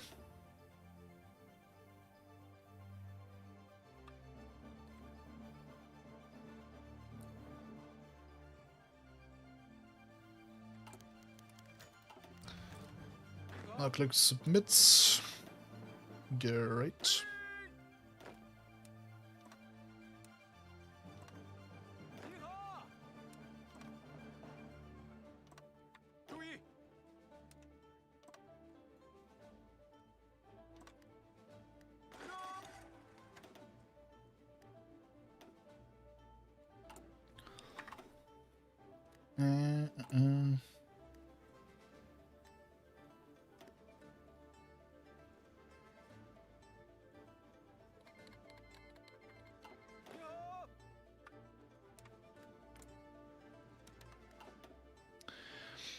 On an unrelated note, should I get By Blood Alone Winter Sale right now? I mean, I have good memories with By Blood Alone, but apparently wasn't the best hitter.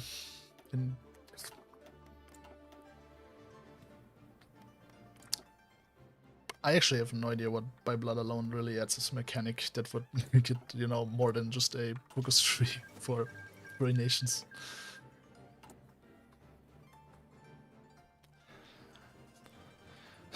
But I mean, it's your choice if you want to spend money on that. Do you like, how often do you play vanilla? Do you really need this or not? See, that's like the thing here.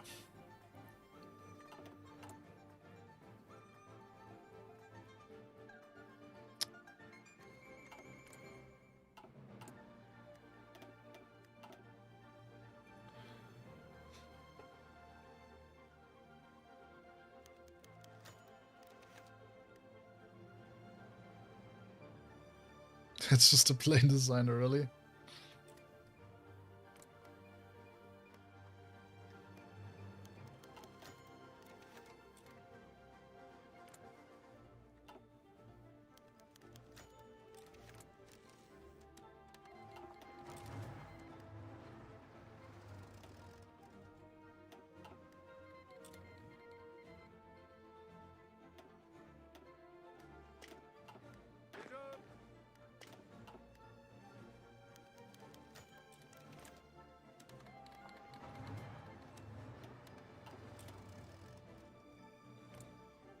Bro. Acceptive call to arms.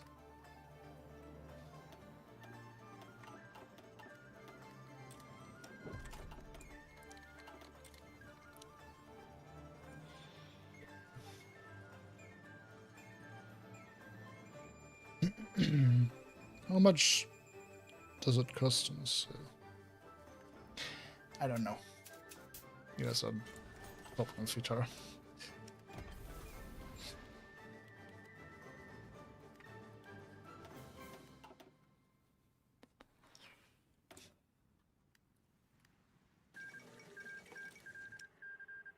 I don't have entire. Ah.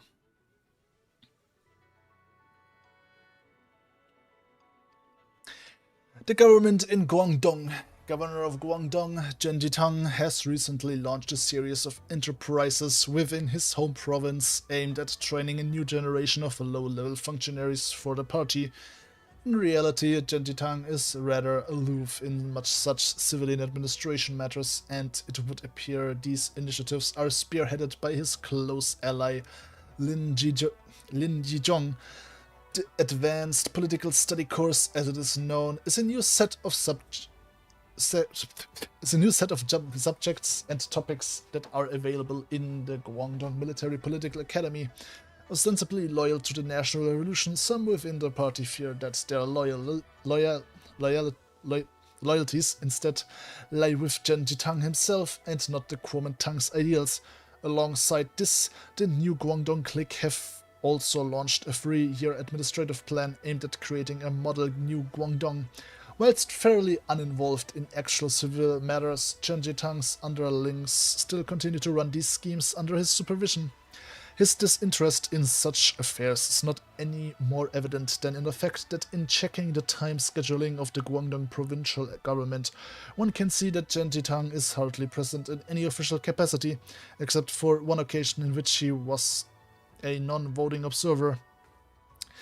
Quick to staff the government with his allies and cronies, he even went as far as to present positions to Liu Jiwen, son-in-law of elders, clique and Central Executive Committee member Gu Yingfeng, and even to Lin Yungai, Supervisory Committee member and protege of Hu Hanmin himself. In a further display of political maneuvering, his local self-government schools and Guangdong cooperative movement have further overtaken local administrations.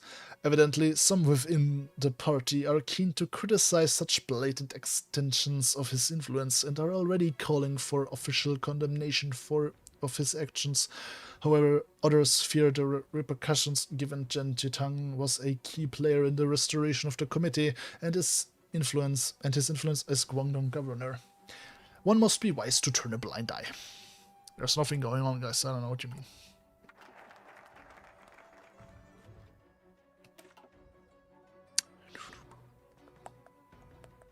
Research a lot.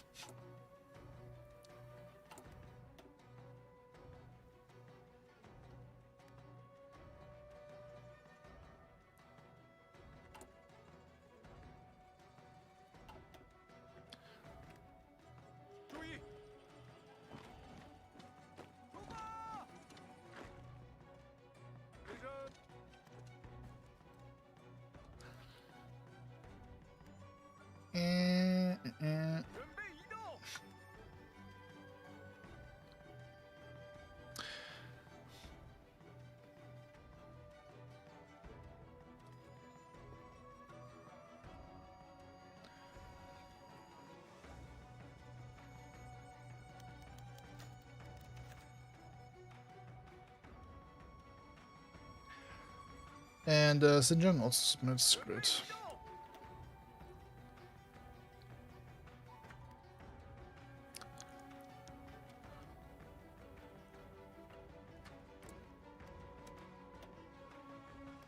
They won't see that one coming.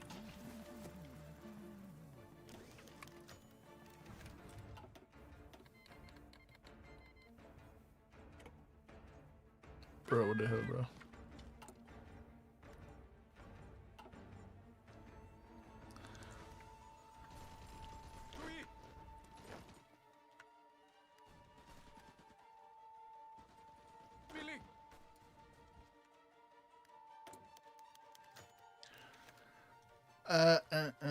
This one.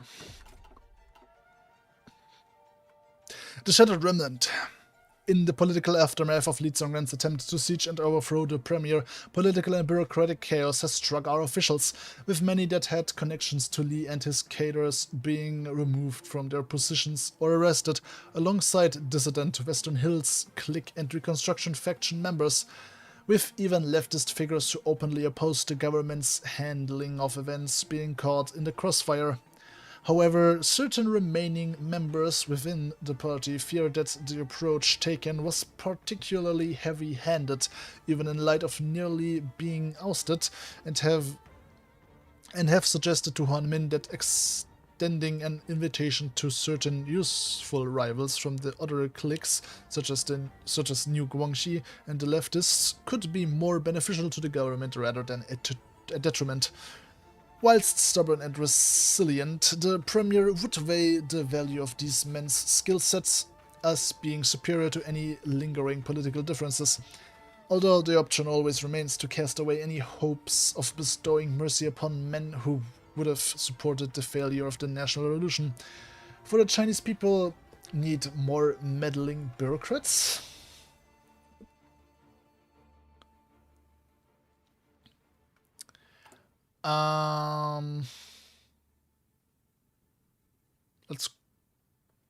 Let's consolidate our power for ourselves, guys. Look at this. That's very democratic, right?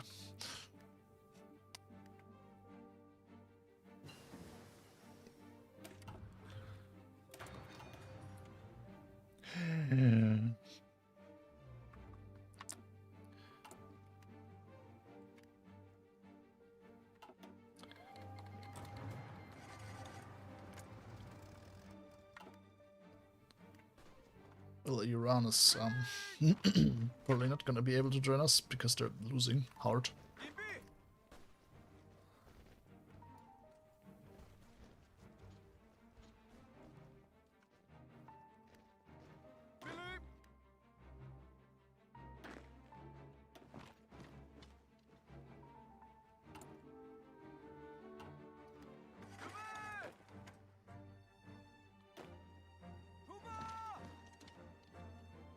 So 16 width is a better option. What are you guys talking about?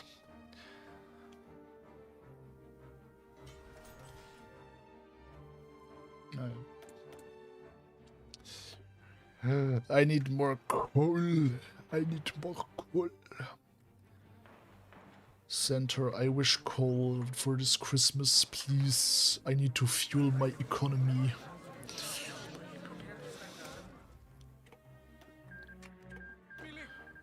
My economy needs more food. It's very hungry. No, Thailand, you were supposed to join me against Japan.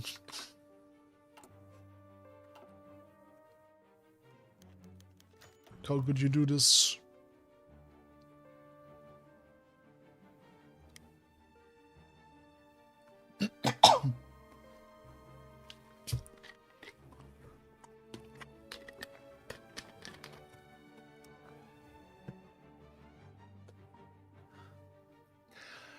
Burning timber in New Sichuan. With the national revolution given new life through the heroic actions of the Guizhou junta, the forces of the Kuomintang stand triumphant in the streets of Chengdu. With the scourge of the repugnant, I can't say that word.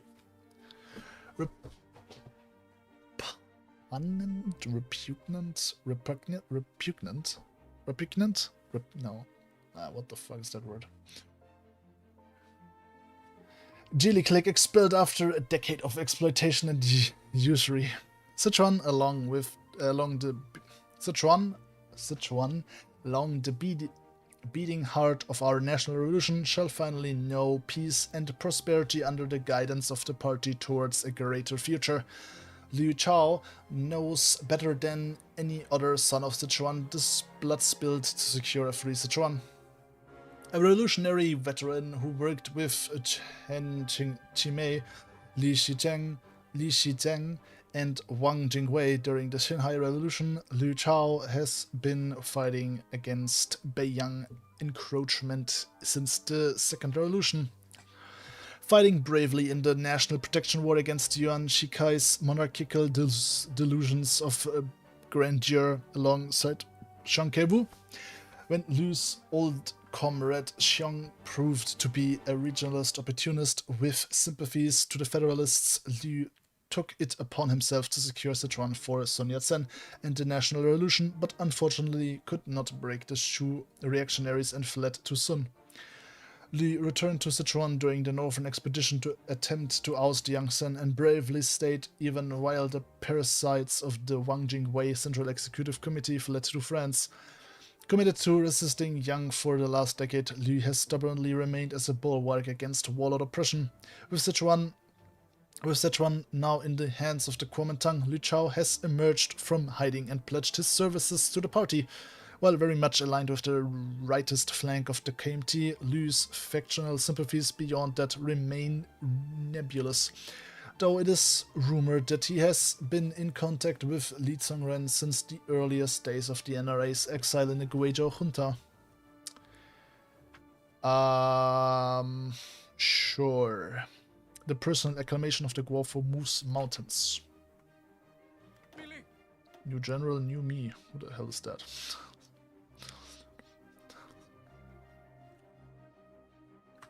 Oh my god.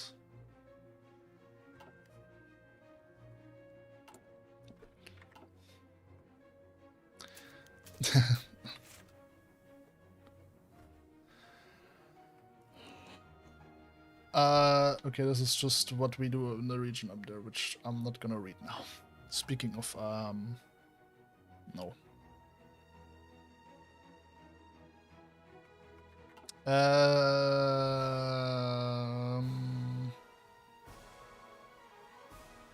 Let's do this. More complaints.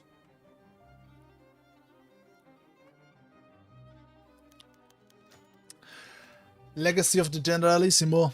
Not all branches of the Revolutionary Party have retained a sense of loyalty towards the diversely named Moscow Committee of Hu Hanmin. Most glaringly, the left wing of the party, owing loyalty either to those in the Mingan struggle or those within Wang Jingwei's Parisian Central Executive Committee. However, the right wing itself is neither united nor whole, considering the emergence of the new right that's sprouted from the ideological doctrine of Dai Jitao, one of the Guofu's most close aides and secretaries. Capturing the young and radical members of the party by storm, he has managed to integrate himself with the rather ideologically pragmatic He Jinqing, heir to the late Generalissimo Chiang Kai-shek and his Whampoa clique of the National Revolutionary Army. Having occupied Guizhou through force and wit for almost a decade, the Kuomintang within Guizhou are not entirely staffed by those of the new right, as there are plenty of loyalists that remained faithful to the exiled Central Executive Committee, chief among them being that of Zhu Paide and his third army of the NRA, who ruled as the primary figure in the region, overseeing his 5-man junta of the interwar. With Li Zhangren and the 7th NRA entering Guangxi and the subsequent occupation of Guizhou by our forces, there have been many discussions as to the fate of the rightist guerrillas. Proponents of integration of the disparate party insist upon good faith, shows of party unity, and the necessary skill sets provided by the elite of the NRA. Opponents, chief amongst them old rivals of the new right, such as those in the Elders, Western Hills, and Reconstruction factions, oppose opening the door to those deemed some of the most dangerous of their power within the party's politics. Guys,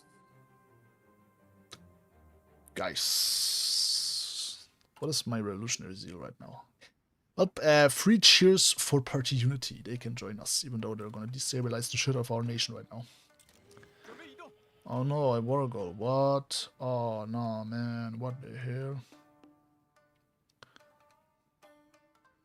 Yeah, we got some more generals now. We have a lot of generals. By the way, can we appreciate all the portraits these guys have? It's crazy how like how like I feel like 90 like half of the portraits in Kaiserreich are just Chinese generals, bro.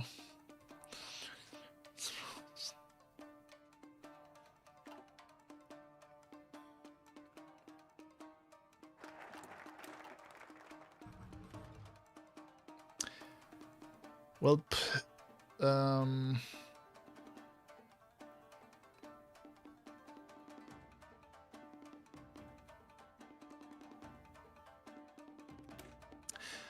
let's do Fate of the Counter-Revolutionaries.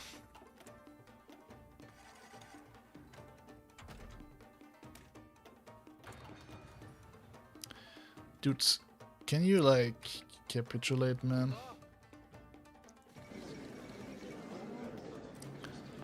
Yes, they can capitulate. Alright, can we get everyone in position now? Can we get everyone in position now?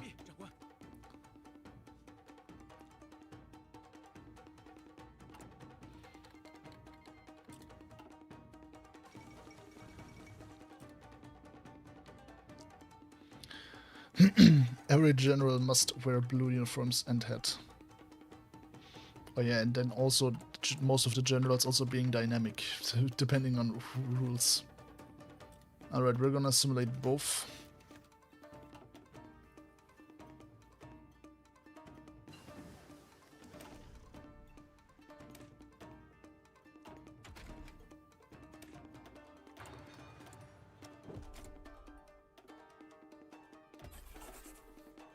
Where does Kaiserreich actually diverge from our timeline? I mean, a lot of regions have like a few divergence, but I think the main divergence was Germany not continuing unrestricted submarine warfare.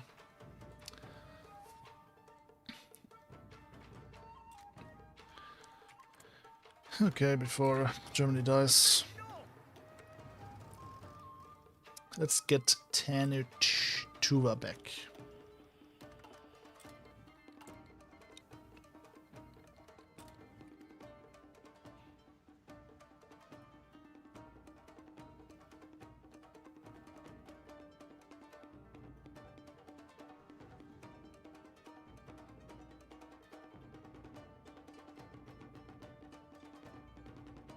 Irregular genius. Don't mind if I do.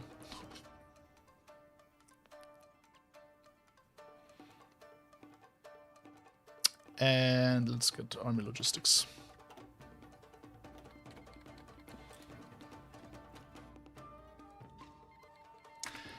Yeah, this is probably gonna take a bit, because we have to march through Siberia. Only good thing, of course, is that they have no units anywhere in sight.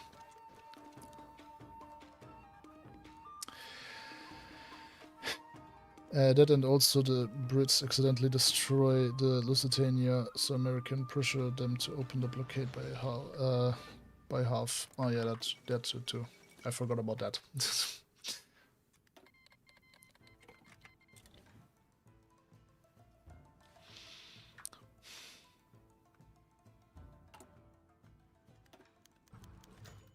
Let's just give it to India. No,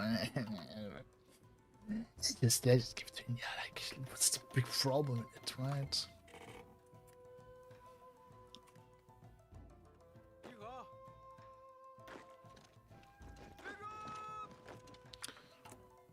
Let's connect the railway here.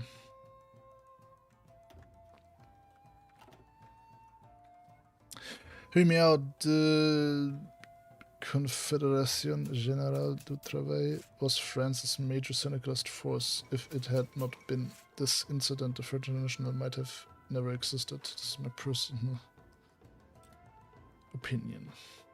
I have no idea what that is.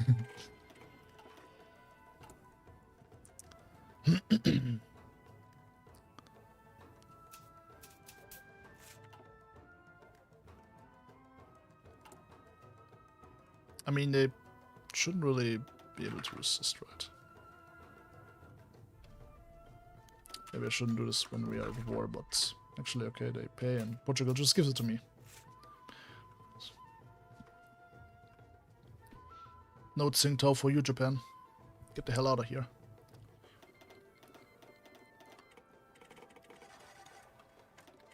Is this support equipment? Yeah, it's support equipment.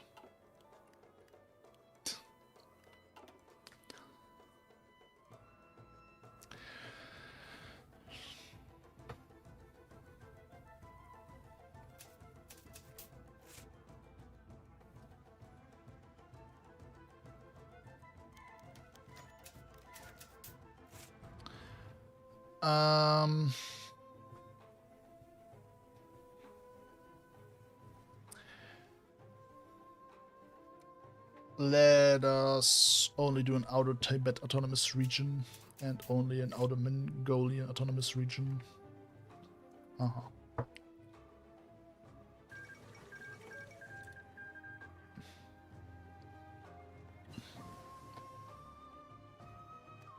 If the Moscow committee goes back to Moscow, guys.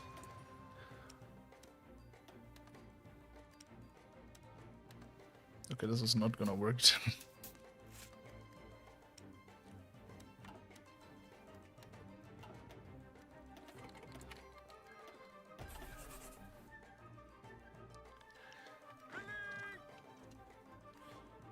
Concessions are back under our fault. We're gonna get Tanatuva back under our fault.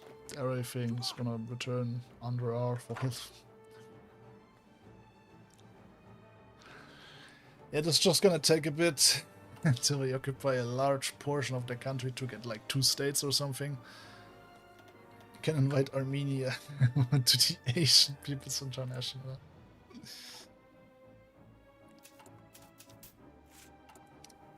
Yeah, they're not gonna survive though. Alright, let's do In the Vision of the Elders click.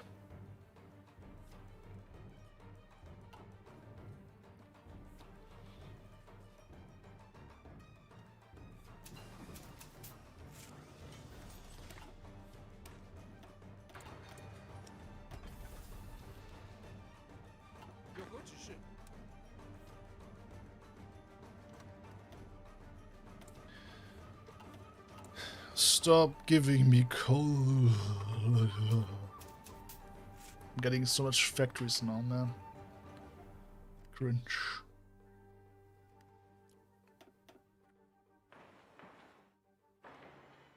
There's coal. We need coal.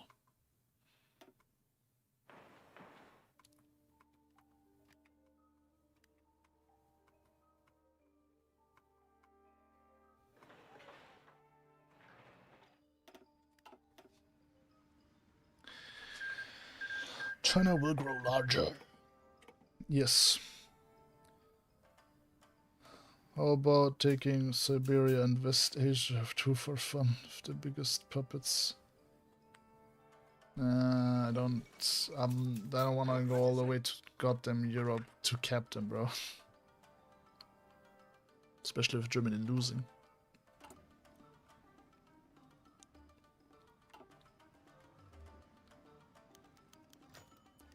Fate of the counter-revolutionaries. The National Revolutionary Army is but a Leviathan. That's how you pronounce it in English. Leviathan now compared to as it was not even years ago.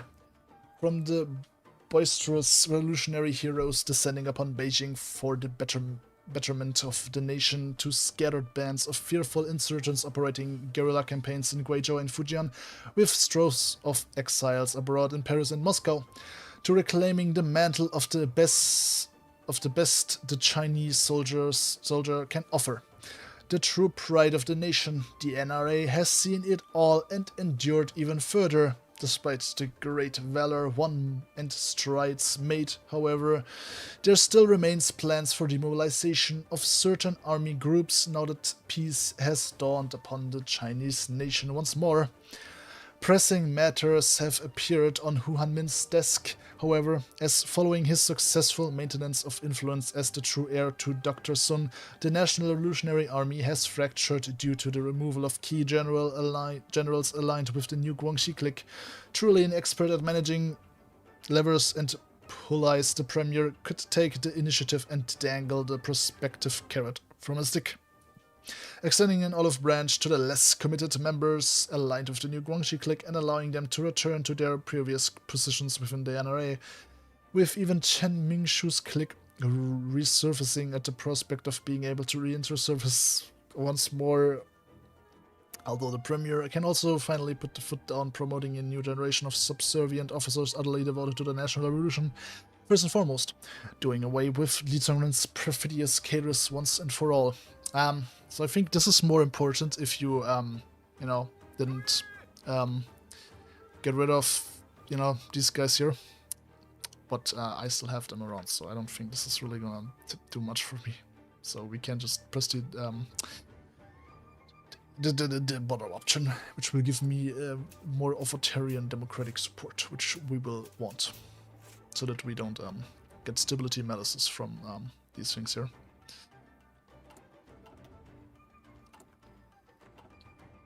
So your opinion on the new China content in Kaiserreich, or like, who just declared war? Did they declare war on my puppets? I think they did. You mean Kaiserreich or in like vanilla?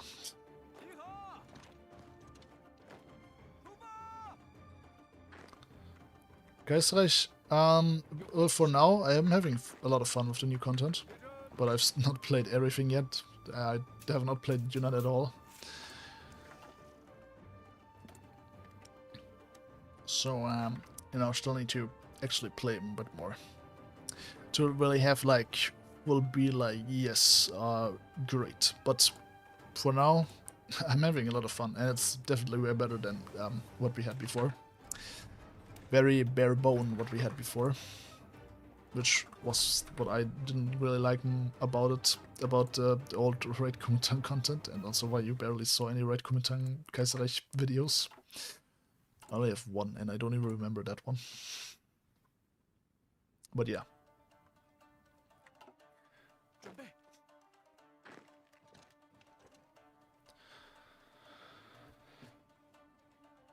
No speedy tutelage, guys. We're doing this one step at a time. He's a man of principle, after all.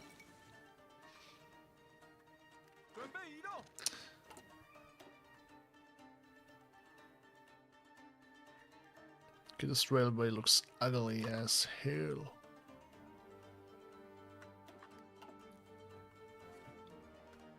too late, a bit late connecting the snow, but whatever. Because we already control the parts over here for the railway. But whatever.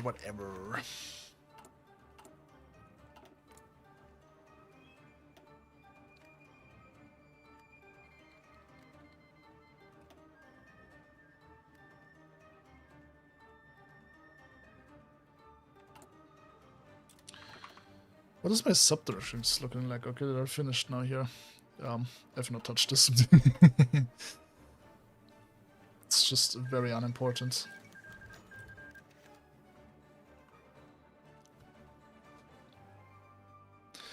Most people start the political path in China, you start the economic path.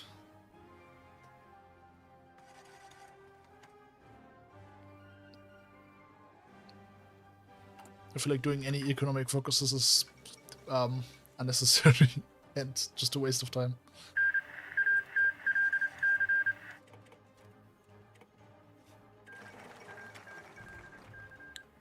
Premier Hu Hanmin weathers the storm. Over the sea has triumphant. Has triumphed. Bro. Can't read. Bro cannot read.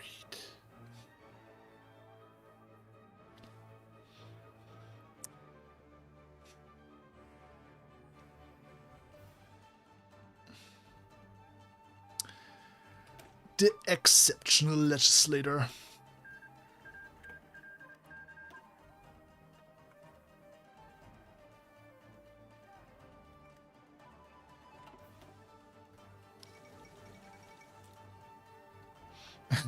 Respa collapses, Wilhelm II dies.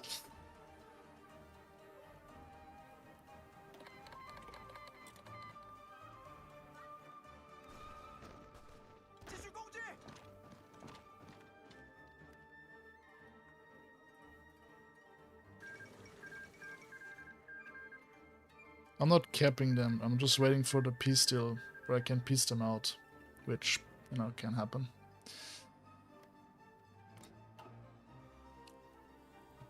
Just gonna take a bit of land.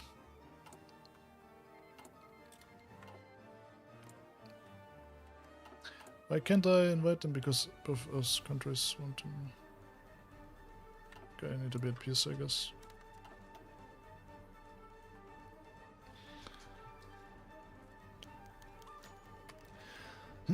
Chinese philosophy and the materialist lens. Ever a brilliant and prolific writer, the esteemed premier's literary works could fill a library with the bountiful writings of China's greatest political philosopher. For the careful investigator, one piece of particular note is Hu Hanmin's A Study of History of Chinese Philosophy from Materialistic Perspective, written in 1919, which has been passed around intellectual and party circles alike as an interesting insight into the mind of their national leader. Theorizing that the circumstances wherein a school of thought arose demonstrated an intrinsic relationship between socio-economic conditions and the rise of schools of thought in a society, Hu begins with the Warring States era, noting that the large magnitude of chaos. As a result, the chaos stimulated intellectuals to philosophize and speculate about solutions. When safety and stability returned in the Qin and Han dynasties, the society remained largely peaceful, resulting in the atrophy of intellectual thought. Retroactively applying his theory to later schools of thought within the Han, Song, and Tang dynasties, Hu postulated that Taoism, Confucianism, and Buddhism all arose in times of great societal stress, with the religions losing relevance once they failed to provide solutions to moral upheavals. He opined that China experienced socio-economic dislocation not too dissimilar to that of the Warring States period, and with his devout belief in the importance of societal and economic factors in fostering intellectualism, he placed high hopes for a second flourishing of schools of Chinese philosophies during his own lifetime. An interesting illumination into the mind of a budding revolutionary with a magnificent future, the piece is not without criticism. Numerous times does the premier proceed on tangential monologues about history, and he would frequently veer away from the historical materialist mindset, creating a discourse on Chinese philosophy thinly veiled with historical materialism. A magnificent mind at the wheel.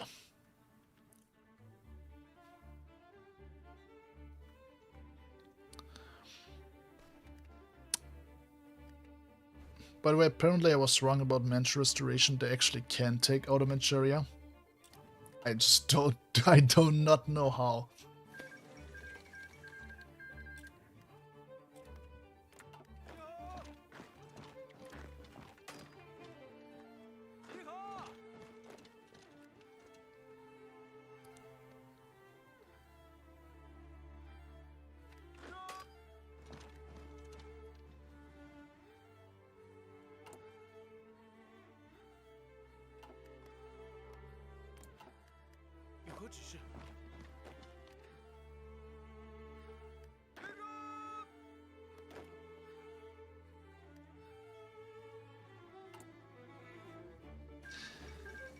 Oh my god.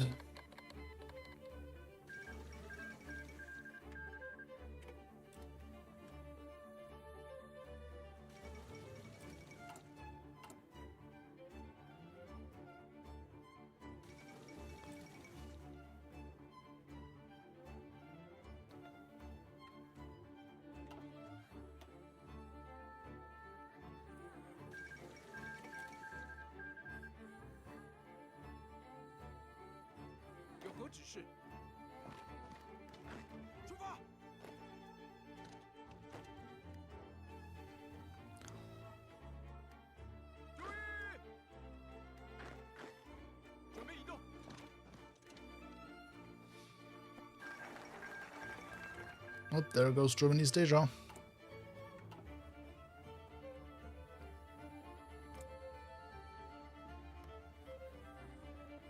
They're justifying on the Entente. Nice.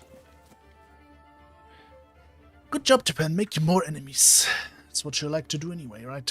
Oh god, they got Hoover, guys.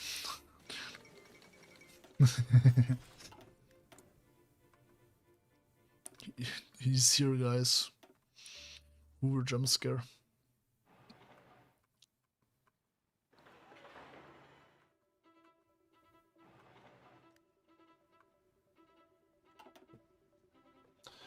What happens if you have 100 revolutionary zeal and nothing? You just get like heavy stability debuff, I guess. It's not that problematic.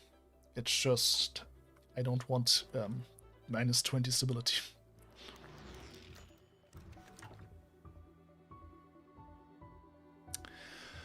The 3-in-1 system, as the Kuomintang aims to shake up ossified local power structures across Liangguang, the new Guangxi clique have begun merging the posts of village head militia chief and school headmaster as part of their ongoing project to implement a citizen militia system. This is not entirely without precedent. China has suffered a major shortage in competent personnel and money for salaries. For Guangxi, however, the aim is more than just saving costs for a poverty-stricken province. Coining the slogan to institute a new government, employ new people, the clique has advertised their program outside of the province in very ideological terms. Advocates argue that concentrating power into one pair of hands not only alleviates the shortage of capable individuals and cuts costs, but also interlocks the vital functions of government, military, and education. The backlash has been fierce. Traditionally, the position of village head was voluntary, which meant only the gentry usually took such an unpaid position. Many of these new leaders have been mocked as being arrogant despite having only received 6 to 18 months of government training, often compared to miniature emperors with nicknames such as the centipede who flies to heaven and iron-headed ancient.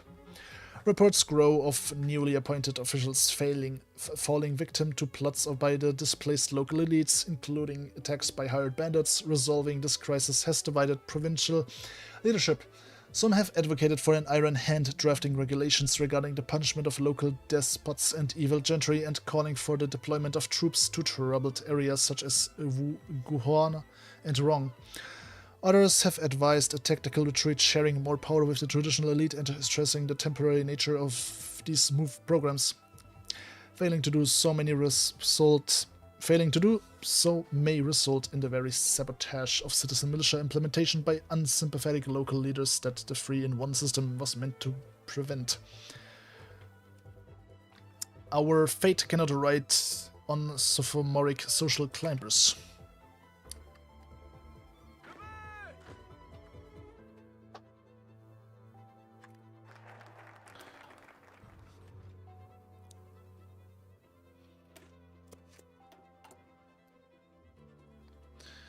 Now he has the exceptional legislature.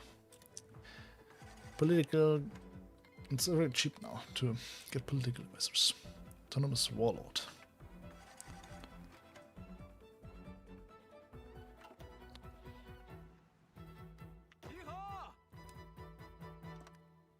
Yo bro, Russia, how much more land do I have to occupy for you to just peace out and give me like 2 states, bro?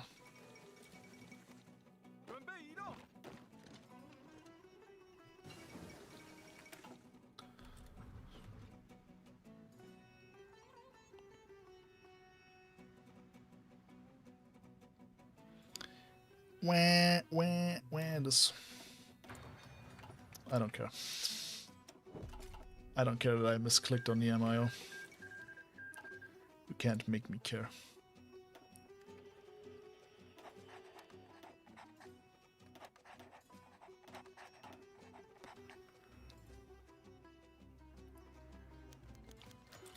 An exceptional man in extraordinary times. If there was ever a man to earn the honor of the true successor to Dr. Sun Yat-sen, no one would dare suggest anyone else than the esteemed Premier Hu Hanmin. A true orthodox scholar in the Three Principles, he has weathered innumerable challenges leading the glorious national revolution and is steadfast on seeing the phases set out by his predecessors are followed in strict procedure. A truly exceptional figure on the international political scene, Hu Hanmin has truly inscribed a permanent mark on the annals of history as one of the finest and foremost statesmen to have ever descended upon the world stage. A grand mixture of extremely intelligent, studious, and hard-working, principled, stubborn, yet maintaining a resounding popular support with the populace. What the fuck did I just read? A grand mixture of extremely intelligent, studious, and hard-working, principled, stubborn, yet maintaining resounding popular support with the populace. Able to extend a hand across the aisle, targeting multiple meddling factions at once, truly serving as the glue holding the government together. All of these achievements have contributed to the growth and development of an extensive growing cult of personality amongst the populace, praising the efforts of the premiers the second Sun Yat-sen.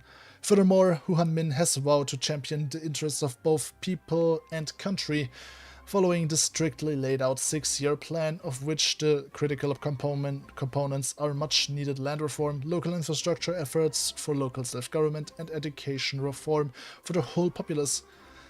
Deftly wielding his grand coalition, Hu Hanmin has been granted the grand opportunity to focus on one of these components to start. Oh. Wait. I get a focus for free? What? Well, since I'm already 14 days into this focus, that's not what we're gonna do. I could get the scientific one for free, but don't really care much. Let's get the land reform, I guess. The peasants have long awaited their savior.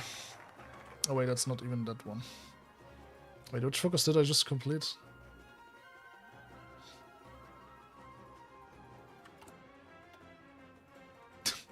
What?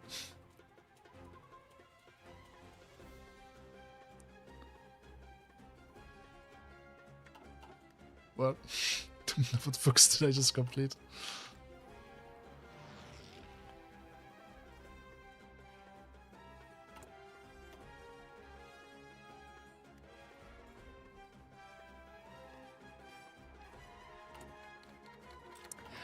Whatever.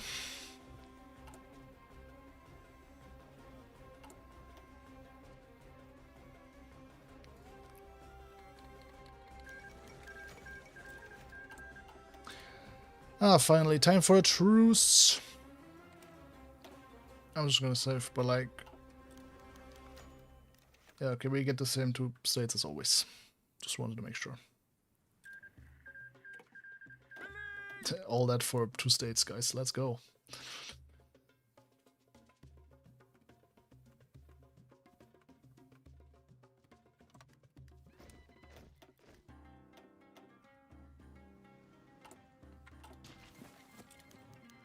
But yeah, no hard feelings, Russia, right?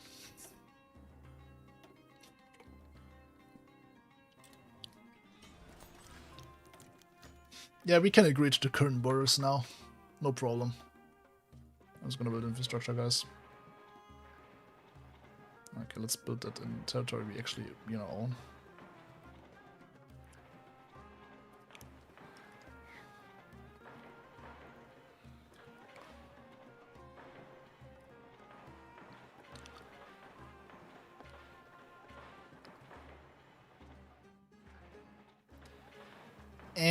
Let me just wait a second. It's almost finished. Okay. Let's invite these guys now. Did improve relations. Paris against Moscow. What? Already? Wow. Reclaimed our rightful land. We can be best friends with Russia.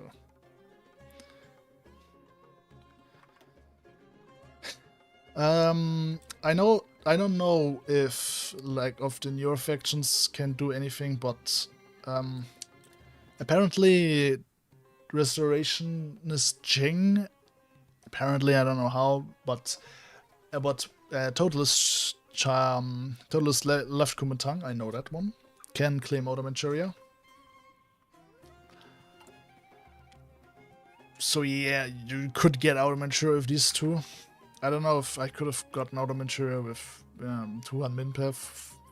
I don't really think so, but yeah. I would really like to know how Restoration Qing can claim Outer Manchuria, because I genuinely have no idea.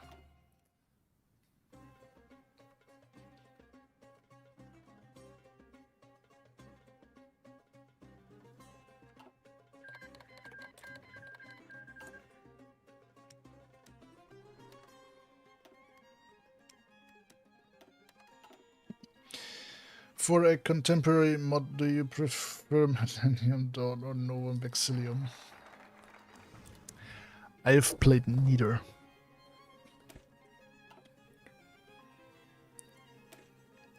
Okay, I have played Millennium Dawn, but I do not like Millennium Dawn. I don't like modern day mods anyway. I like playing modern day in modern day time. Let's just say that. That sounds a bit better. Because, like, Fire Rises is a fun mod though.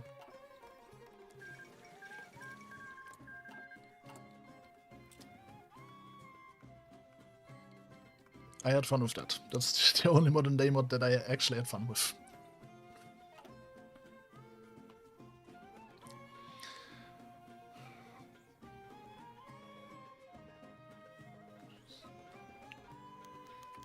No hard feelings, Russia.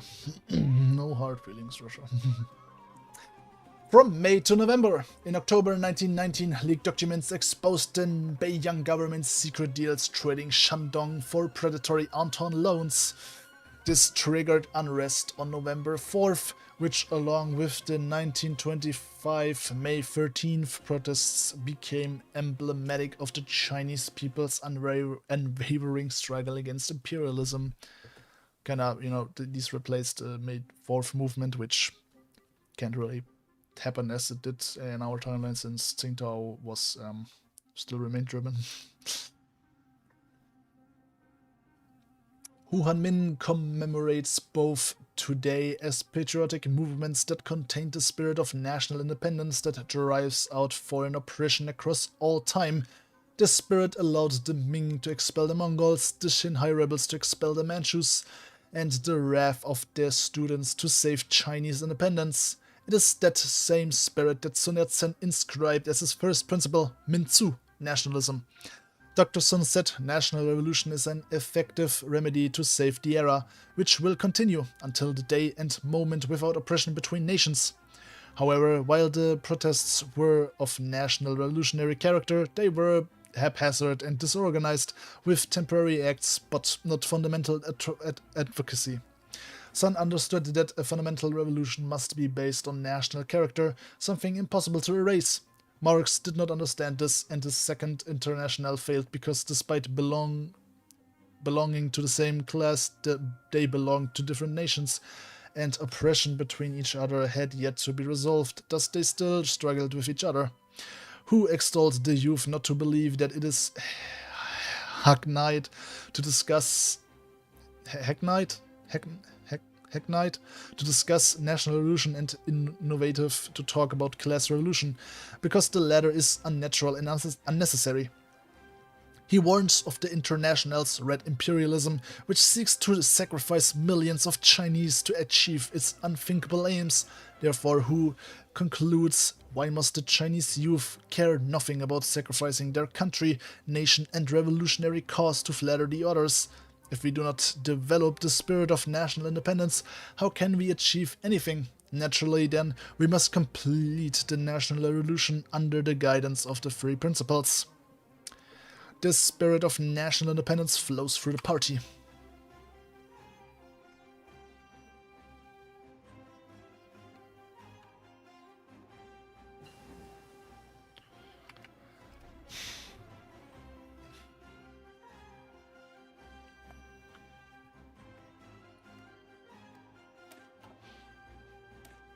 I do not speak Chinese.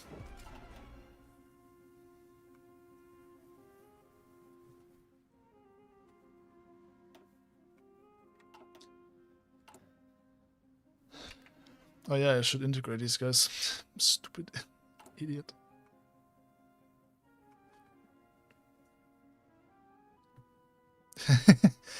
Okay, that's funny.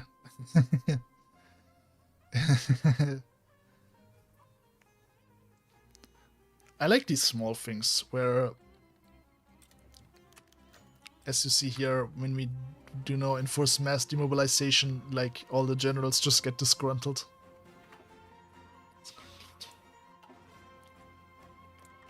Like, it doesn't do much, but it's the small things that I really like a lot in Kaisreich.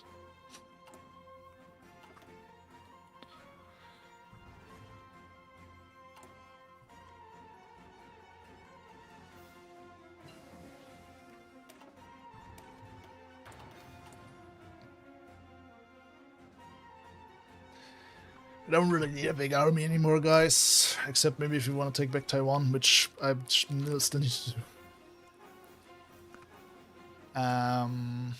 Yeah, speaking of getting Taiwan back. Speaking of getting Taiwan back. Can I build some coal stuff? I can.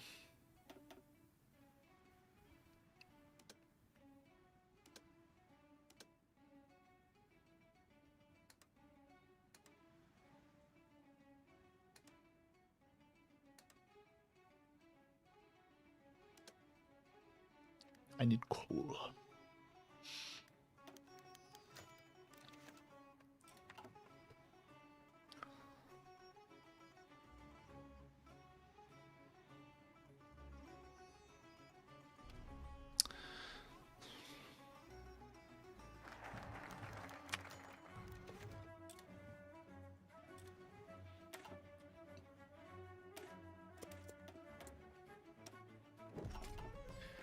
I mean, like, anarchists and communists in China already existed before the May 4th movement, so I don't think it really not giving it to Japan would have prevented anything, but May 4th movement kind of just accelerated, like, the process, I would say, in the creation of, like, a broad communist movement. Not so that May 4th movement equals communism in China, okay.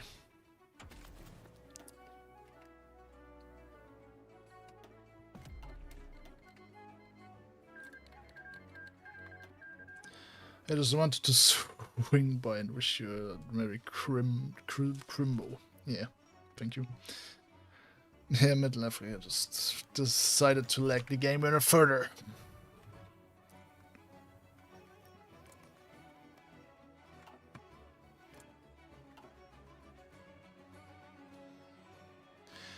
Okay, to be honest, Germany is dead. I think that's just, yeah, it's just whatever remains crumbling.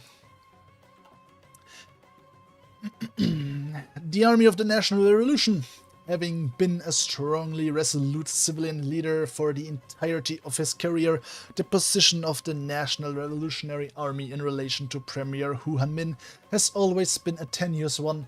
Without the National Revolutionary Army's successes in the Second Northern Expedition, the revolution might as well have been stamped out for a second time in the century. Yet perhaps the greatest threat to the revolutionary movement as it stands currently is now the cudgel with which it yields. Always the capable national leader, the Premier has rallied for the recognition of the great significance of restoring party authority and unifying cohesion amongst the NRA, not only in the military campaigns of the recent years, but of the current work in the national revolution, and even in the heavy responsibilities dawning on the new nationalist government. If the national revolution is to succeed, there must be a tough revolutionary army and a faithful and valiant commander-in-chief. To enable the revolutionary army to break through enemy lines, there must be a strong party as well. In a speech preached during a military parade in Nanjing, the Premier left his audience of willing listeners with the statement, "Armed comrades, you shall all believe that you are revolutionary. You all should enhance your revolutionary character and be an irresistible, mighty, great force. With such force, your revolutionary leadership can be strengthened. The national revolution requires a mighty, great force. For the sake of the national revolution, we must, together with the revolutionary public from various provinces, form a united spirit and force. In a bid to do so, we must uphold the revolutionary leader and consolidate the revolutionary front. The NRA and the revolutionary people unite." Wow! What? I still need Taiwan.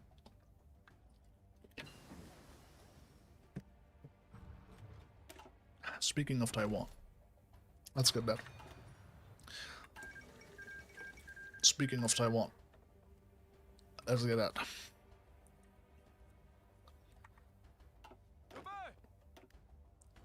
All of does everyone know it's disgruntled? Okay, not everyone, but it's fun.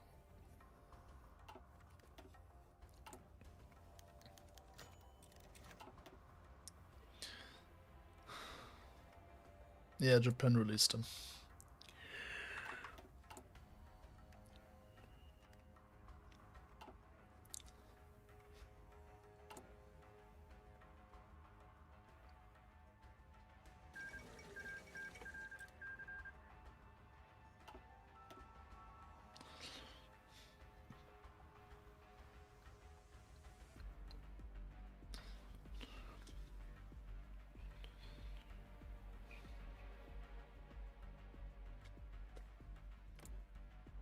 Yeah. It's fine to ask such questions.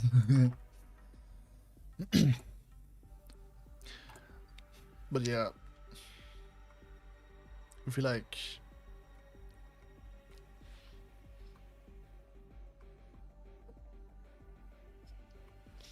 history still kind of goes the same way. What's that fig Thailand, by the way? I don't know. They fought Burma and got all of Malaysia except for Singapore. Then the stuff over here, of course. Actually, did they even get anything over here? No, they didn't. Don't even know if they can get anything over there. No, they should actually, though. 6 years of necessary tutelage, and now a promise through tutelage.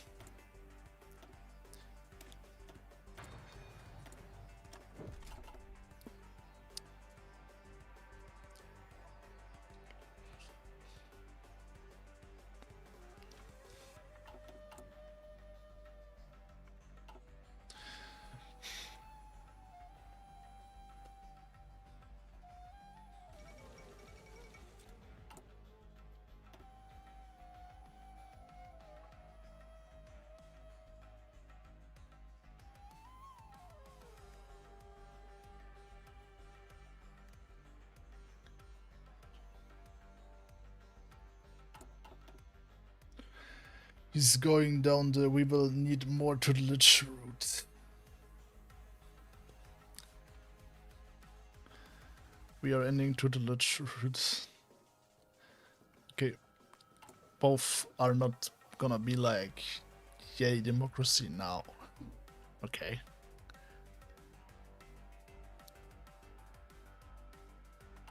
Just so we didn't get that squared away.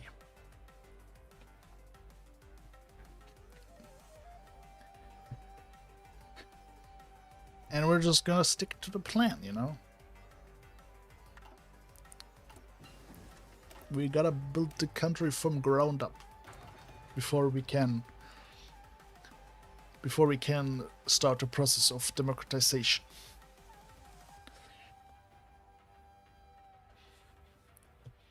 I really hope that when the next content pack will be released, borders of Southeast Asia will be changed, because right now they are ridiculous.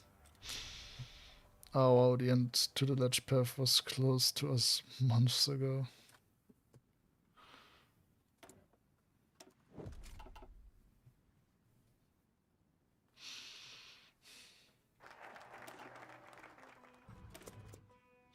Dream of a revolutionary future. We will change man of principle with defender of principle. The divided revolution. Perhaps the greatest irony of the Kuomintang is that despite their insistence on strict one-party orthodoxy, founded as a reaction to the unwieldiness of the old Tongmeng Hui, the party has always been plagued by ceaseless infighting. Or perhaps it is their authoritarian nature itself that lends to such factionalism. Either way, the heirs of Dr. Sun were fighting over his inheritance even before he died, with the party first fragmenting into regionalist blocs and then into right and left factions under Hu Hanmin and Wang Jingwei. Chiang Kai-shek soon formed his one-poor military-based clique in the party center, right and left further divided into smaller squabbling factions, and so forth. A division that continued even after a long exile. In Liangguang, the party remains fiercely divided. Subduing the two provinces required the combined efforts of three armies, each with their own vision for China. Still, it is not too late for Hu Hanmin to heal rifts, even if the scars will remain. The Guangdong left is a broad array of disgruntled urban syndicalists, radicalized peasants, and more moderate leftist revolutionaries. A targeted effort to court the last group may be what it is needed to isolate the extremists and present a message of reconciliation. Outside of Liangguang, republicanism retains plenty of sympathizers, including many wealthy liberal donors who felt marginalized by the party's reorganization and drift away from its more democratic, Western-inspired roots. The largest faction directly associated with the Kuomintang is the Overseas Chinese Commission, dominated by, but not exclusive to, Sun Fo and his allies. Their ties across Chinese diaspora communities across Southeast Asia make them invaluable. Of course, the Kuomintang's right is itself quite factionalized. Focusing on shoring up our own support base and fostering unity within our existing coalition perhaps is ultimately better than making hollow promises to those who deserted us.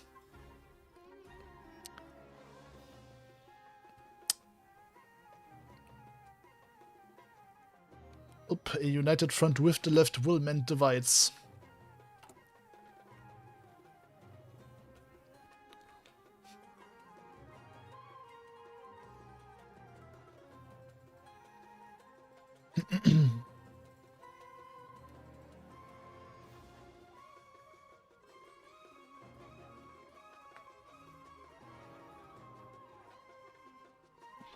Tutelage is not about to end, guys. There's the 6 years of necessary tutelage, guys. In what way is it about to end?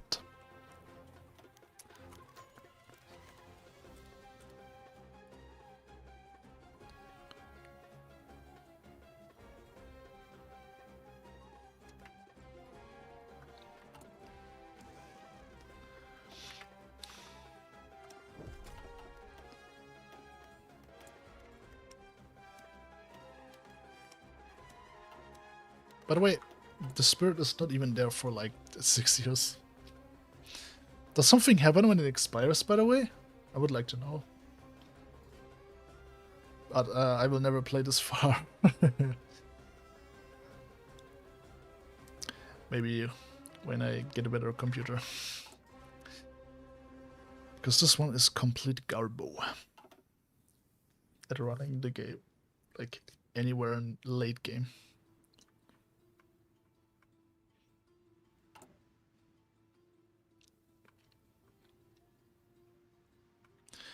One of the things I love about this new update is that now you can unify China as syndicalist Liang Guang. Finally, gamers can unify China in Kaiserreich under all ideologies.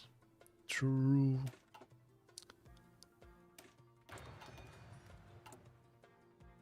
Bro, so many stupid division templates.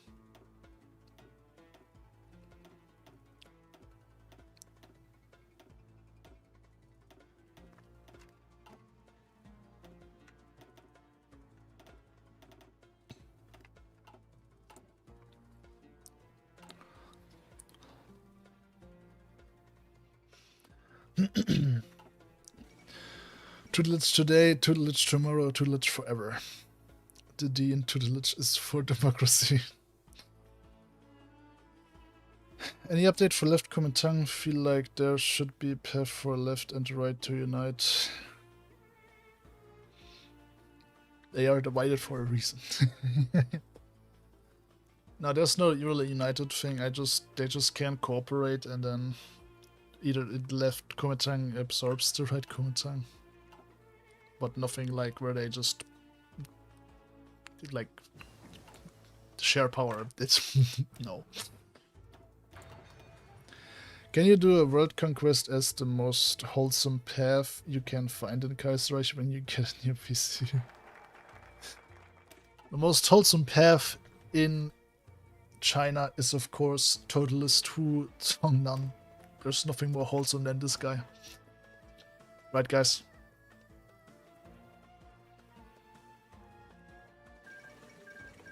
Anyway, we now have Defender of Principle. We absolutely shall not allow anyone to cut off one part of the free principles of the people in order to use it in the interests of their own class. This would mean the rejection of the doctrine in its entirety. Yes, what he said.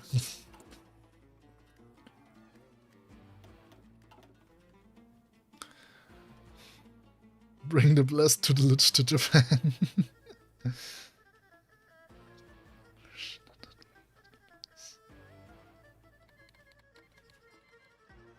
What? Naval blockade? What? Wait, what the hell? What? The Philippines? Hello? When did they leave our faction?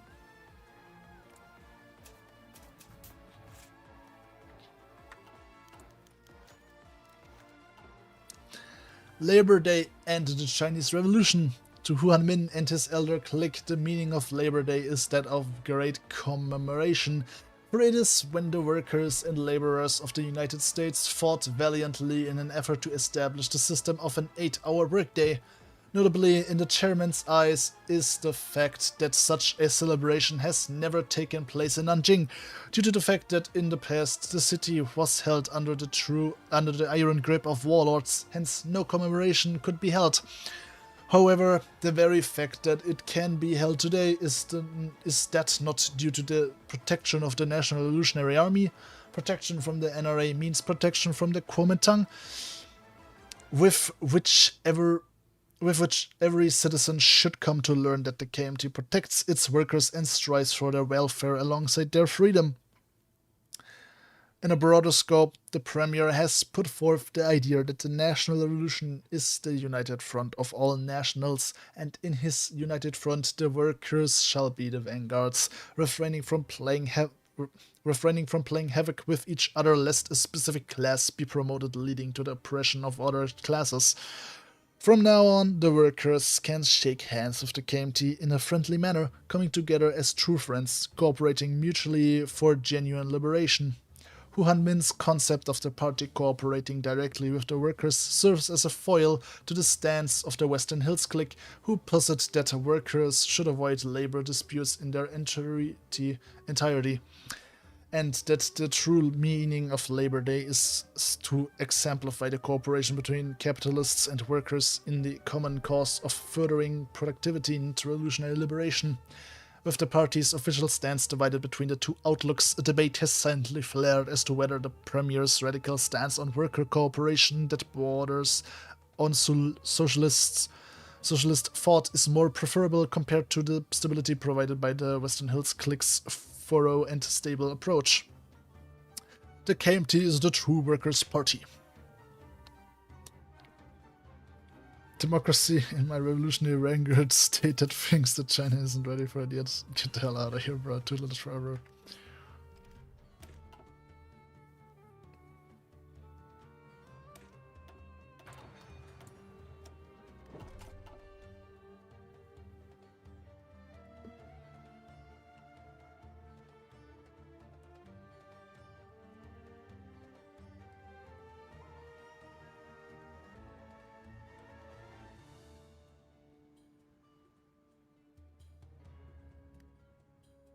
Actually,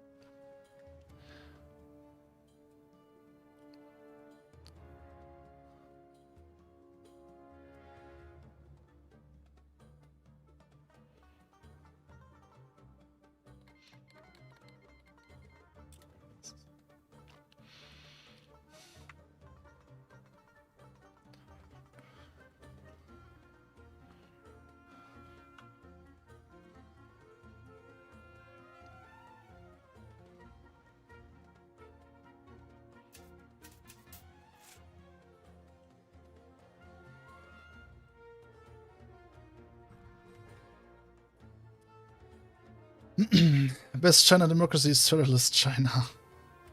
Well, I've come to the conclusion that the most wholesome democracy with Federalist China would be to not elect one party 2 times.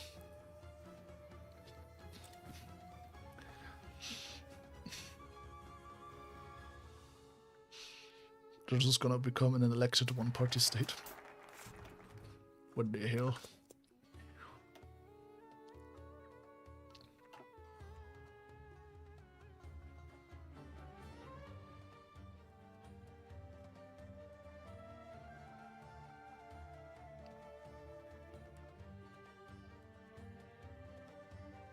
Guys.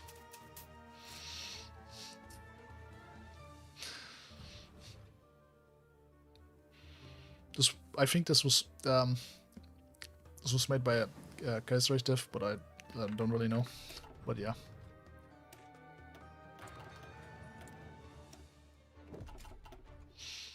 Kuomintang members, when the authoritarian revolutionary and vanguardist party installs authoritarian revolutionary and vanguardist dictatorship instead of a wholesome democracy. What?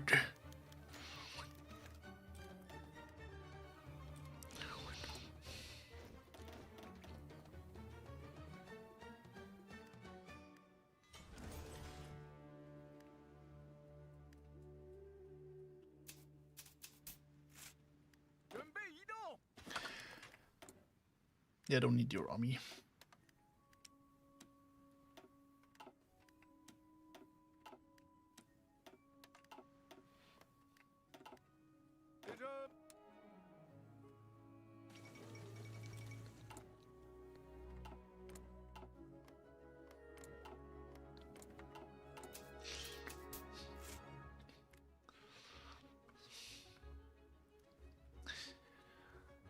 Well, a true revolutionary in China's darkest hour. The final focus in our political path.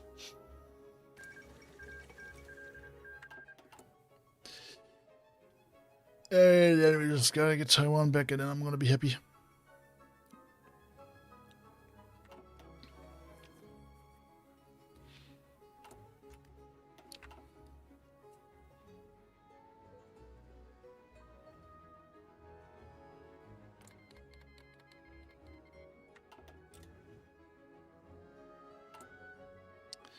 Is there anything interesting here? No. What is better, LKMT or RKMT? I don't know.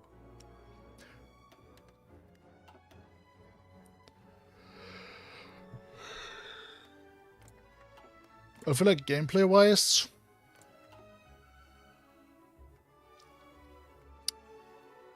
I think the LKMT is stronger, mainly because they're a bit more closer to the Qing government than the RKMT would be in the south here. But yeah. Anyway, that was this focus done.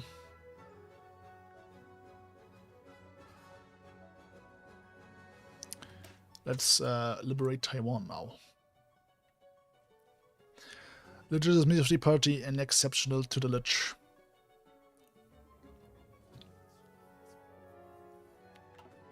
Depends on your definition of better. Like which path in cast. Make up your own mind, honestly.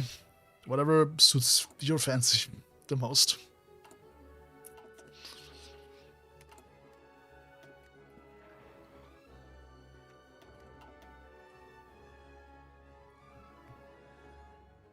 What path plays better? Another W for tutelage bros. Remembering the eternal premiere. At a memorial of Sun Yat-sen's passing, Hu Hanmin delivered a speech. Though beginning with a discussion of global politics and concessions in China, he soon segued into more pressing matters that describe the future he envisions for the party state. Discussing unification, Hu remarked that our military efforts should now adopt a dual policy. We shall eliminate disgruntled syndicalist elements and warlord remnants in China once and for all. Still, he cautions that a true victory is impossible without fundamental solutions to its pressing economic and social challenges. To this end, he states, our revolutionary army must construct while destructing, unlike the socialists who only construct after full destruction. And we must especially avoid waiting until the entire nation is destroyed to begin rebuilding. When we conclude destruction at one place, reconstruction works there must begin immediately. Only by doing so can there be a genuine revolution. Furthering the comparison of the party to an army, he remarks that both must be cautious in operation, coherent in organization, and be intense in training. Similarly, like how armies readily emulate the superior weapons of their enemies, the party must be willing to embrace tactics of other revolutionaries. Others may abuse their strict organization and fickle methods to disrupt society, but if the Kuomintang adopts similar discipline towards reconstruction, the nation will be saved. A parallel can be found in modern science, which is used by imperialists for murder and humanists to save lives, because though the science is the same and has no innate guilt attached to it, to abuse it makes one the enemy of humanity. Thus, the party must be willing to adopt discipline inspired by the brave soldiers who gain strength through their obedience to their generals. As for us, he concludes, we are to govern the country by the party, not by the individual. We demand freedom for the party, not the individual, so we must obey our party and observe the premier's last wishes. Like the Guofu before him, who preserves the party's soul.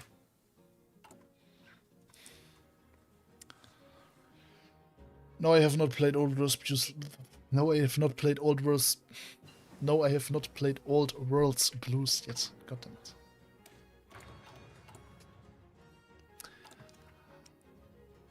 Didn't I research? What?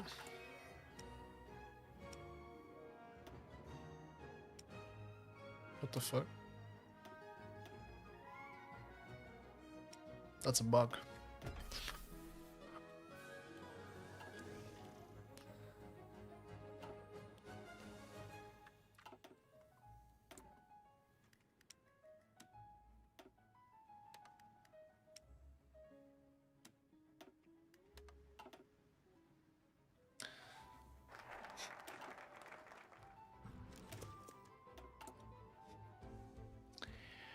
I just gotta build up the stuff before I use the war goal.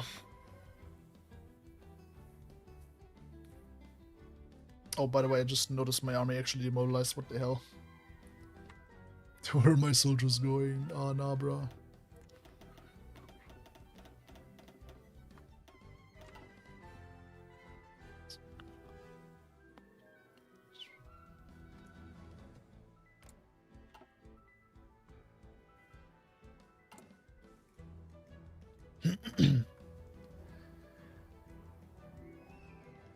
We are nearing the end, guys.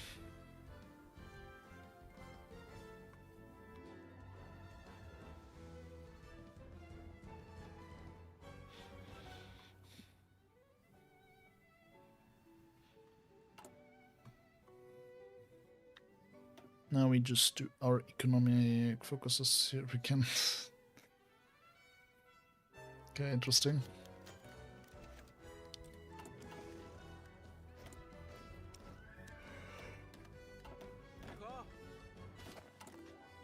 Oops, and Jung is integrated.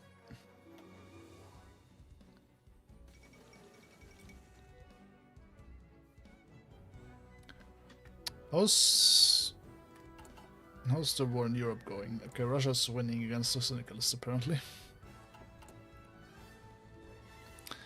But yeah, Syndicalists are also fighting the Entente, I guess. So that's a thing.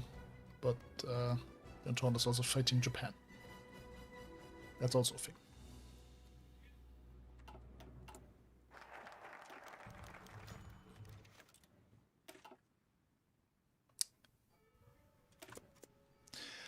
And yeah, now we have economic partnership program thing, whatever. Let's get paratroopers, which we're gonna be needing to, you know, actually reach the Japanese Isle. What do we put in charge of that?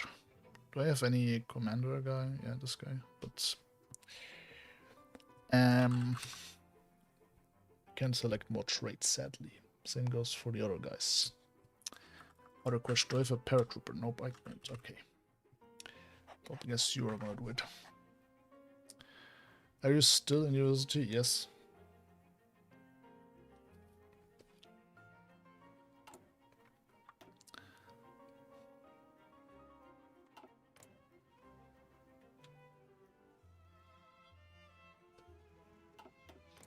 I mean, lead Sichuan. Yeah, okay.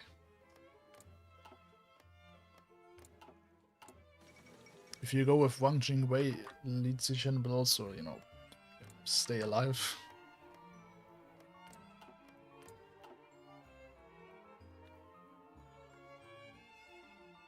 If you don't go with Wang Jingwei, he dies.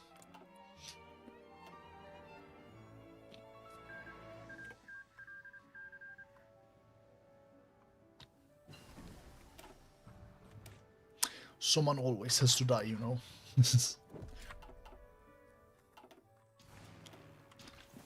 Did I get any transports from anywhere? I actually did. I actually do have transports. What the hell?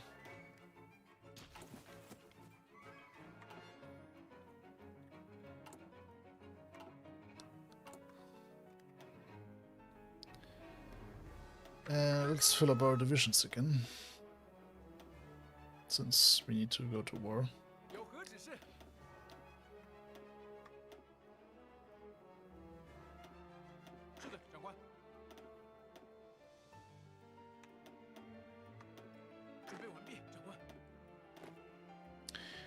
Guess I'm just gonna use these for coastal guards.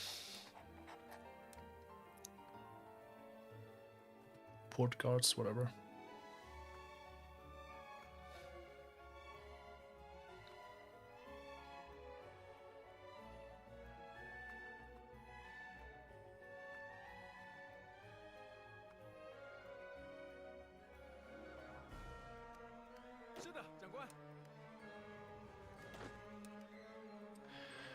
Where are you from, Enforcer?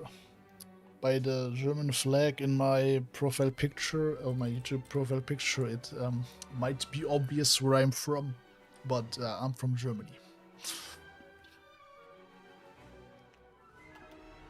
He's obviously from glorious city of Shining, Qinghai province. What the hell?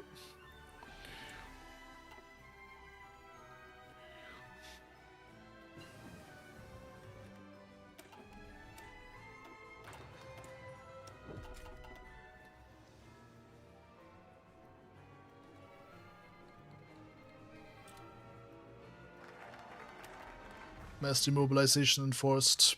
Looks inside, mobilized more troops.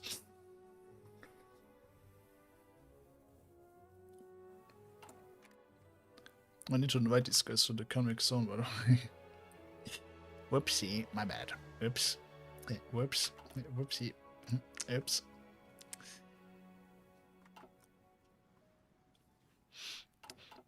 I still can't fathom the Philippines betraying me. What the hell, man?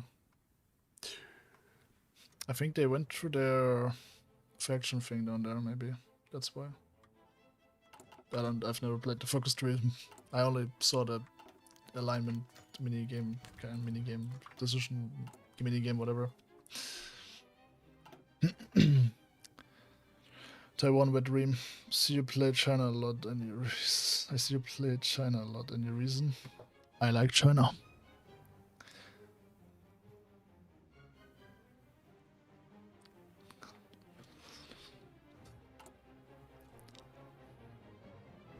Using anti-colonial minds.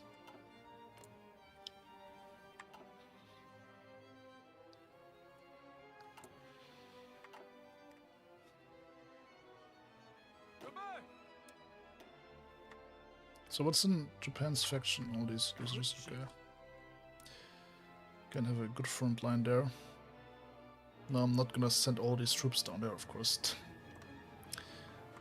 But just most of them, I guess.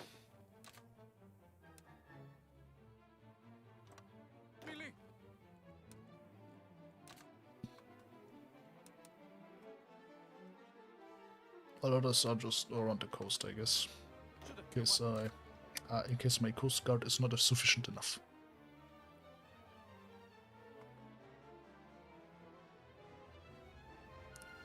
Stay in Hong Kong, you little stupid order. Okay. 82.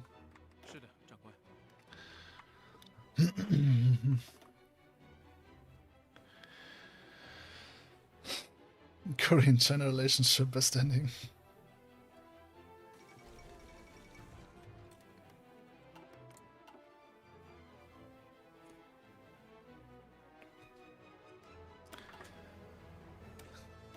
I do have a logistics company here, and I do have, yeah, equipment. So we can add that now. Same goes for this, I guess.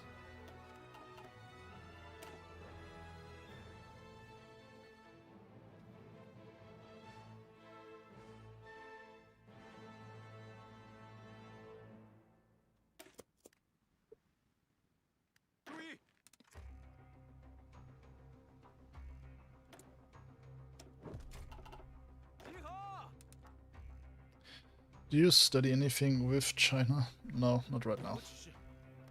I'm at the beginning, bro. There's limited things I can do. And math and history fucking suck ass together.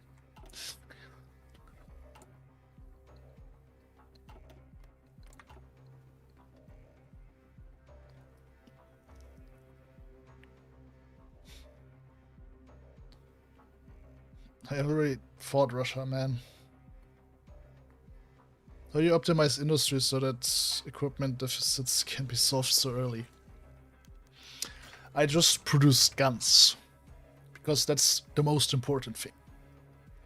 I for like a long time produced support equipment in my early game, but did not use it at all.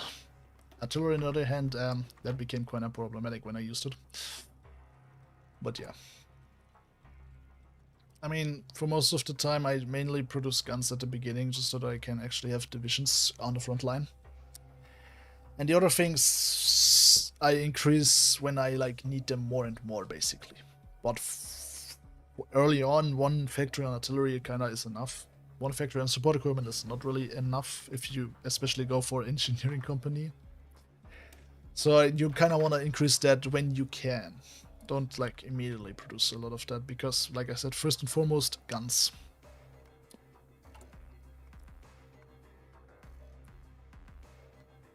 It is.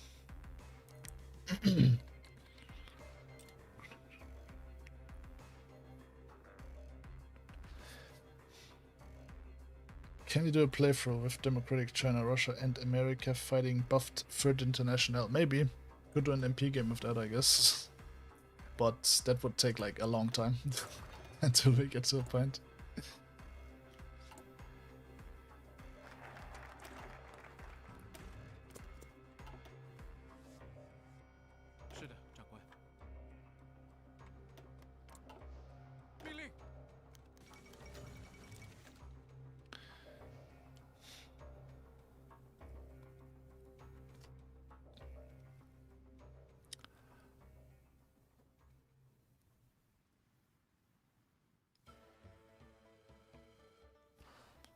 That's do radical land reform, because it's Hu Hanmin's one, and it's honestly better because I don't have to spend that much political power on it. Speaking of political power, I have enough of that, so can almost do every single implement land reform.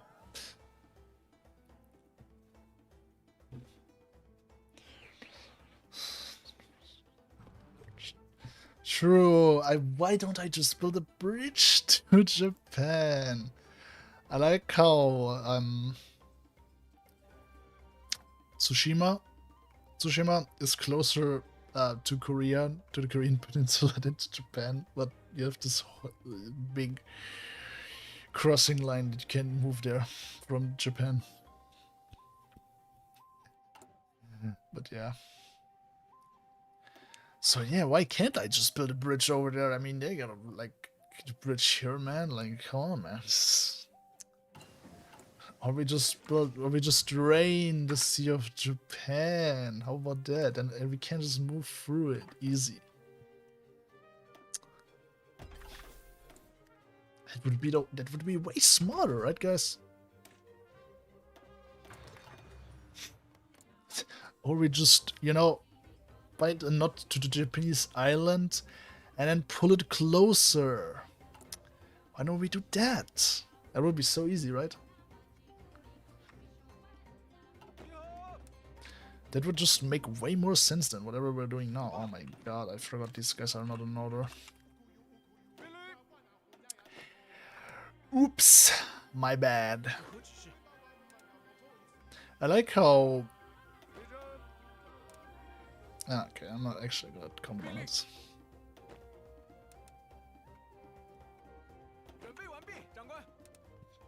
They're just gonna land all over Japan. I'll let this off, I guess.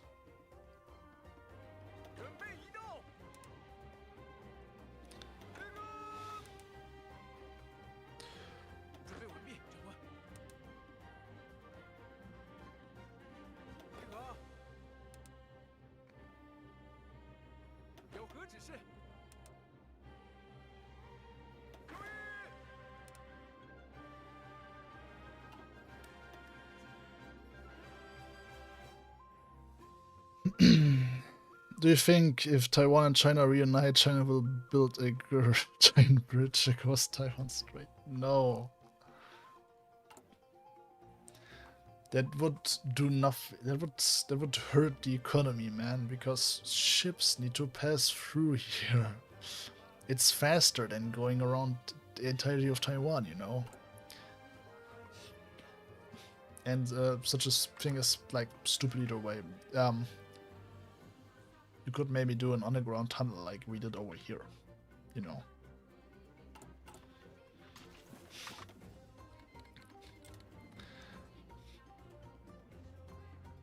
What? Literally, this guy in chat had the same idea.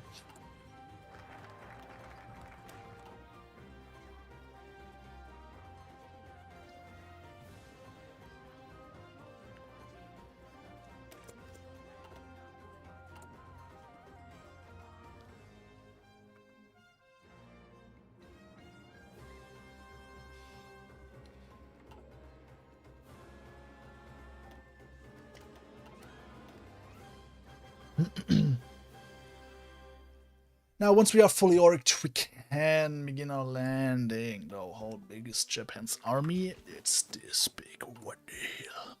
That's too big.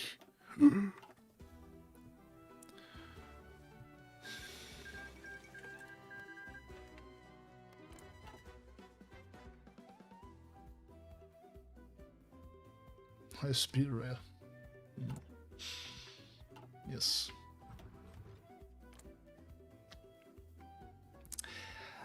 Alright, let's declare war. Nope, does not have an air force up. Because why would they? Right, guy? Why would they have an air force? Why would they have an air force? I don't even know what this air force was.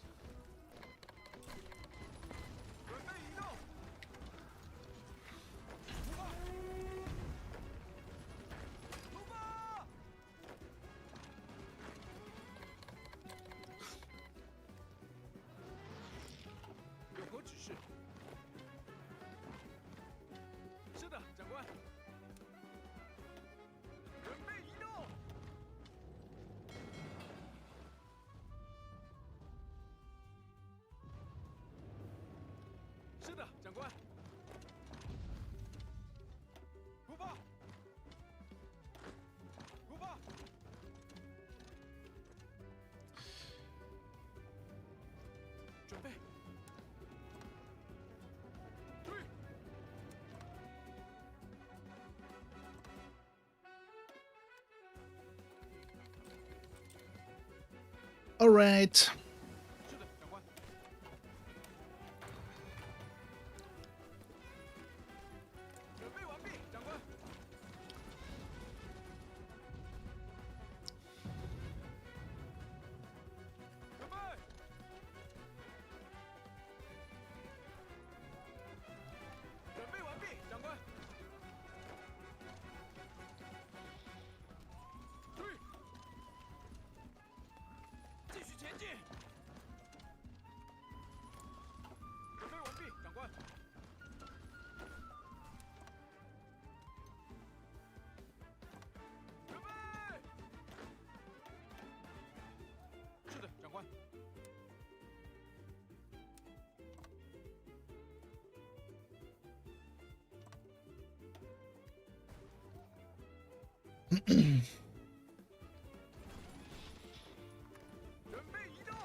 You may want to try out Red Worlds, Arisen from the Ruins mod, which is mod where users are on this, won the Cold War. It starts in 2010.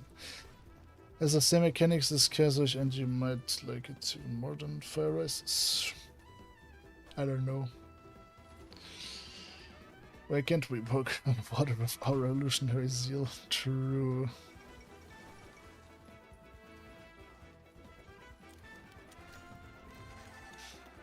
The Lucian Declaration. Wait.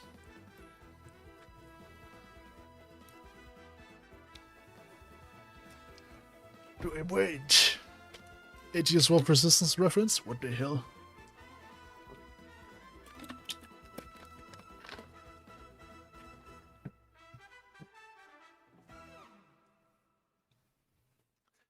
The Lucian Declaration.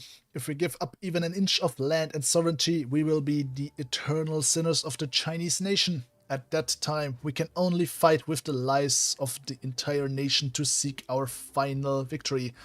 When it comes to the last moment, we can only fight with the lives of the entire nation to save the country. When the last moment comes, we have no choice but to sacrifice to the end and fight to the end. No matter where you are, no matter what age you are, male or female, everyone has the responsibility to defend the land and fight the war. With a resounding cheer, the Lucian declaration was read aloud to a crowd of onlookers by Hu Hanmin, with cheers of Zhonghua Minguo Wansui, long live the Republic of China, echoing, as the invaders now march onto Chinese soil, committing unspeakable acts of terror amongst our long oppressed peoples. Yep, right, that's what's happening right now. The time has come for every Chinese to join the national struggle and to save the Chinese race from eternal extermination. Hu Hanmin has already assumed the new wartime position of Director General, and Li Wenfan has also followed suit by organizing the National State Council in order to execute emergency and necessary military orders in an efficient manner without the burden of bureaucracy. By becoming Director General, Hu Hanmin now has parity with the late Dr. Sun Yat-sen, but with the situation increasingly desperate, difficult times call for a strong leader to lead China in her struggle. Let all patriotic Chinese men and women heed the call to defend their motherland, lest they watch their beloved country perish, gun on shoulder, saber at wrist, with a blood boiling like a wild tide. All patriotic men and women will serve their country today. Concord between our government and people is the first essential to victory. Remember screaming Chang, lol.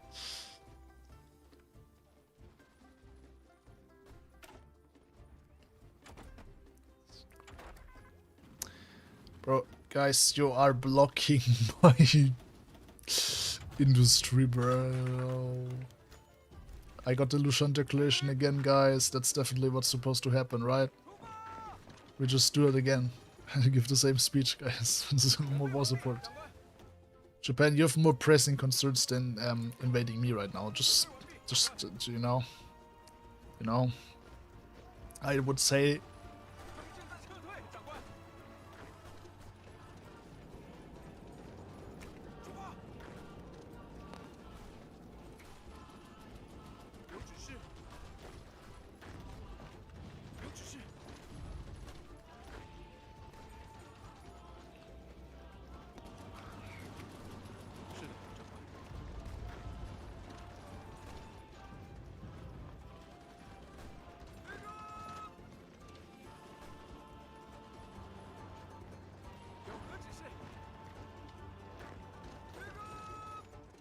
Alright, that's all these guys encircled once we get the port here.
Yeah, not long, and then they're gone.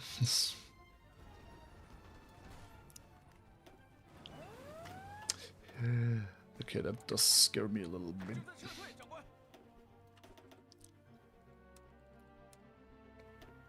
Let's got the ports we conquered, because Japan does like to invade them back.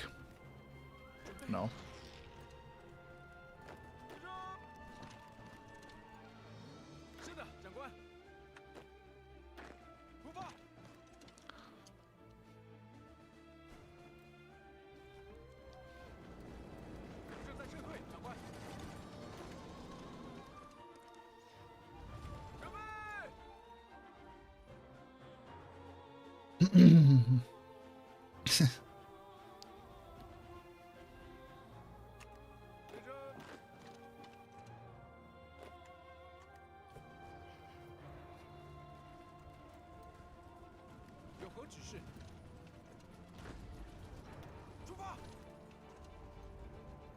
Bro. Okay, no mind. We got through there. The Japs kinda piss me off because they keep spamming naval invasions. I mean, that's just how the Japanese AI functions. Gotta deal with that.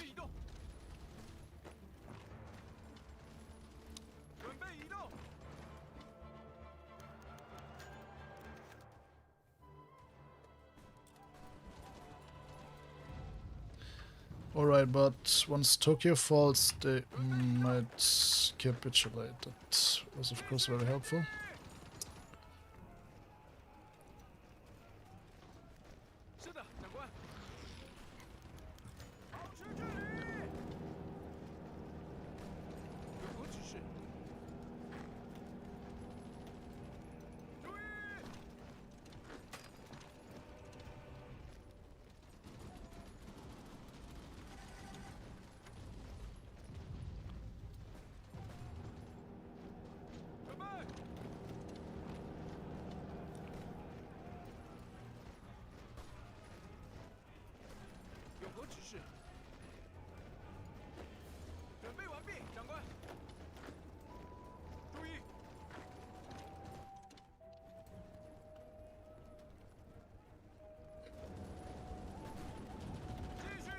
Just surrender Japan, man. Just surrender Japan, man. It's over anyway, bro. Just give me Tokyo. What the fuck is this, by the way? What the hell?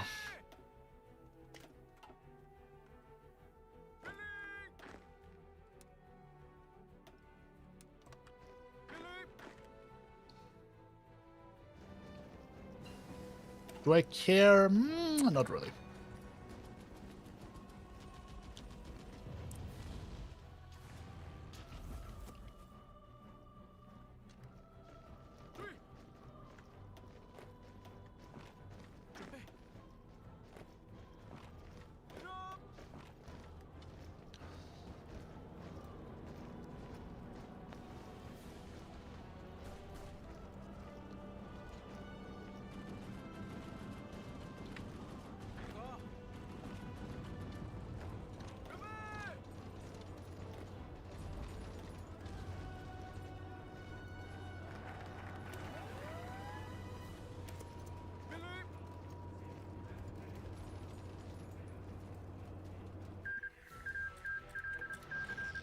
Oh my god.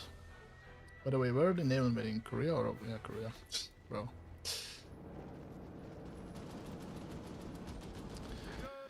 Okay, bro, just give me Tokyo, man.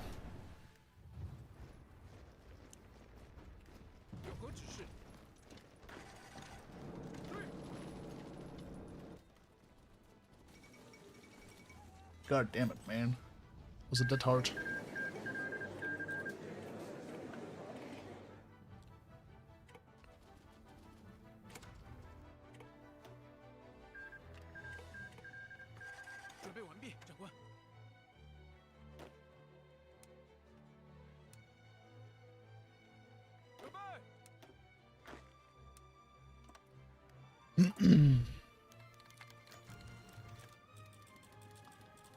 Alright, we can trade again. No longer under naval blockade.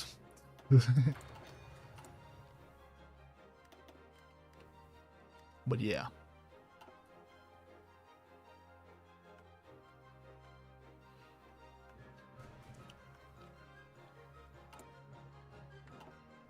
What the fuck?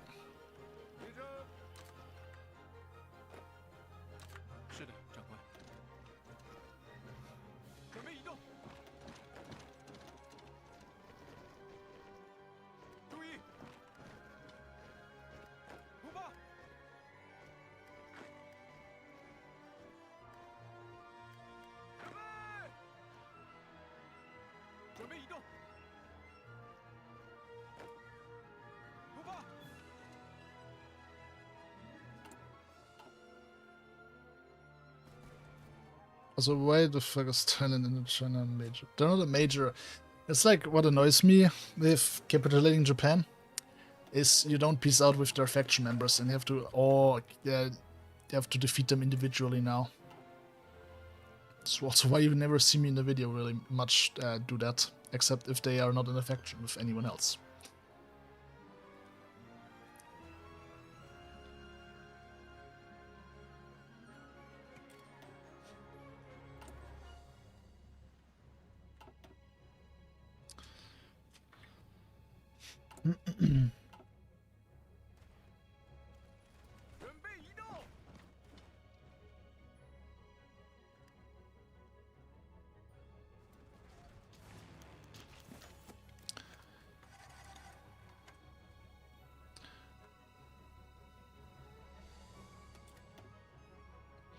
I think you forgot the last land reform.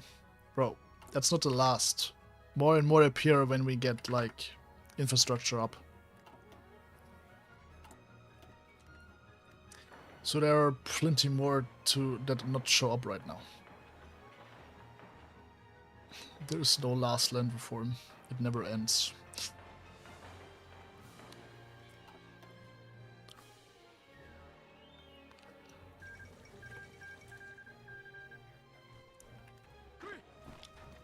How am I actually getting through here, though?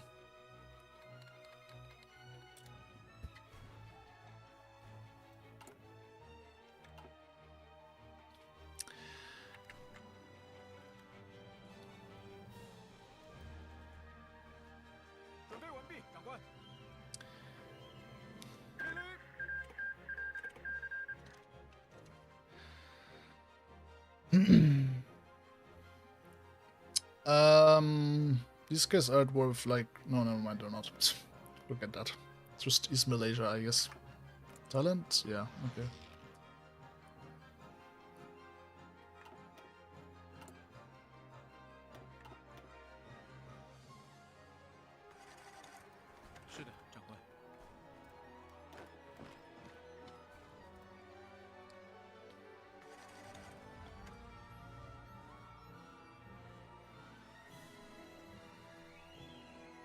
That should be Indochina gum.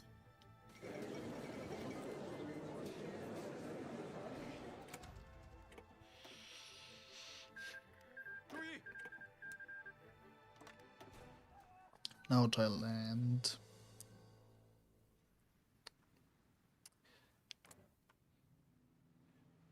Okay, guys. I don't want to spend... I don't care about these guys really. Okay, I'm just gonna piss them out. Okay.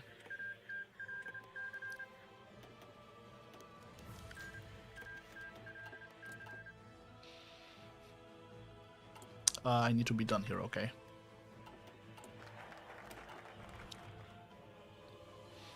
It's not hard to get them, but it's just gonna take too much time for me.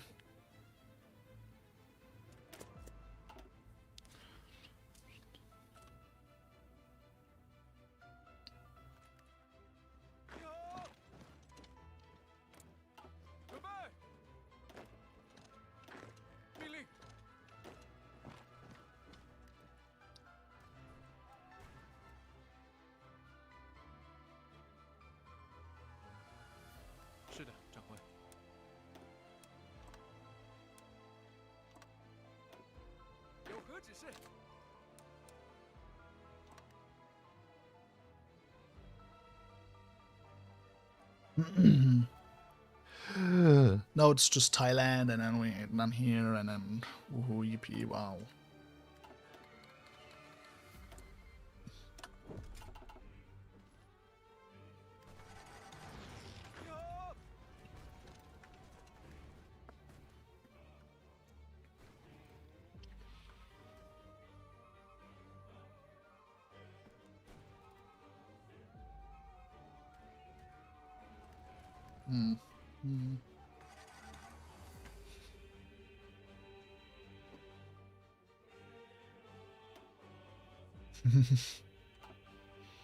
Losses do not matter in China, guys.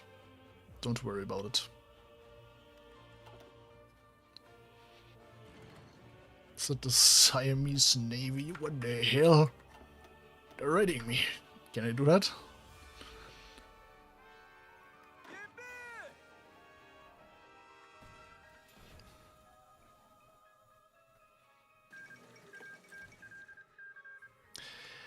Just gonna wait for the battle plan to destroy them, and then yeah, we will be done with that. And a lot of our land reforms are not done.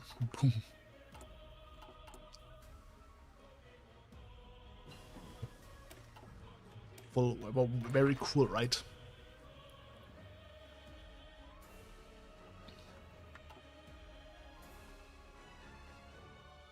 What the hell is even my army buff? Like, I completely forgot what I even get from that. Oh yeah, true that. So I get 25% orc reduction, orc reduction when below 25%, like 15 from this guy.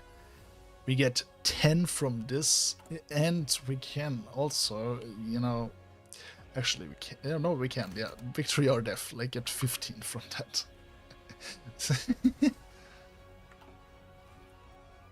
That's crazy.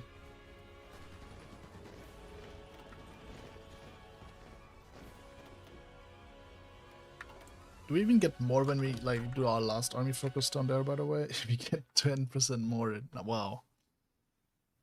So 20 from that, 15 from that, and 15 from that. So 50% in total, like orc reduction when under 25%. Wow.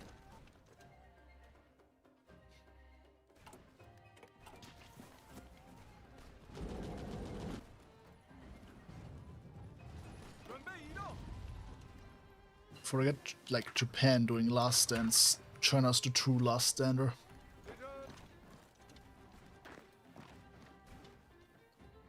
Set your intensity to max and your line integrity to medium. I don't care. This is fine.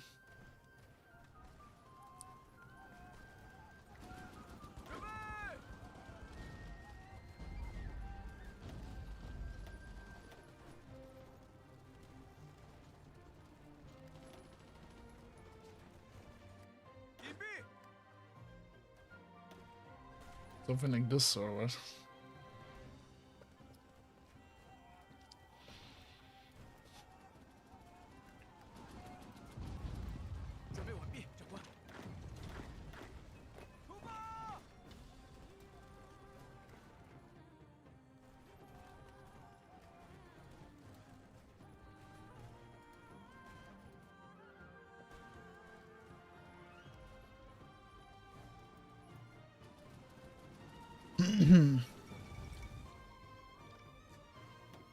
It's not enough, man. Just put the capitulation in the bag, Thailand, man. There's nothing you can do, man. Should have joined me when I asked you to. I was very nice, man, and then you just do this. It's your own, it caused your own downfall, you know. Now I'm gonna strip all the land away from you.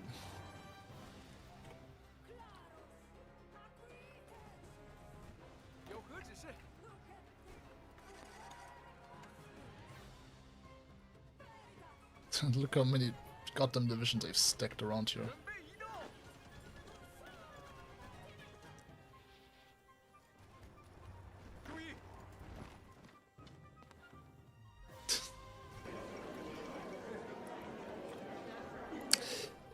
Alright, Thailand annexed.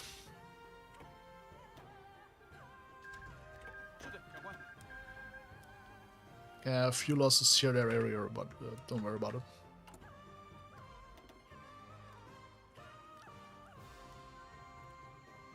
Don't worry about it, guys.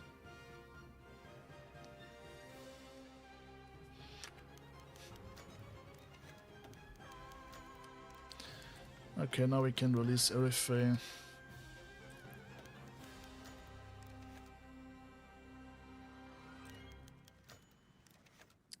White Sun in Kuala Lumpur? What?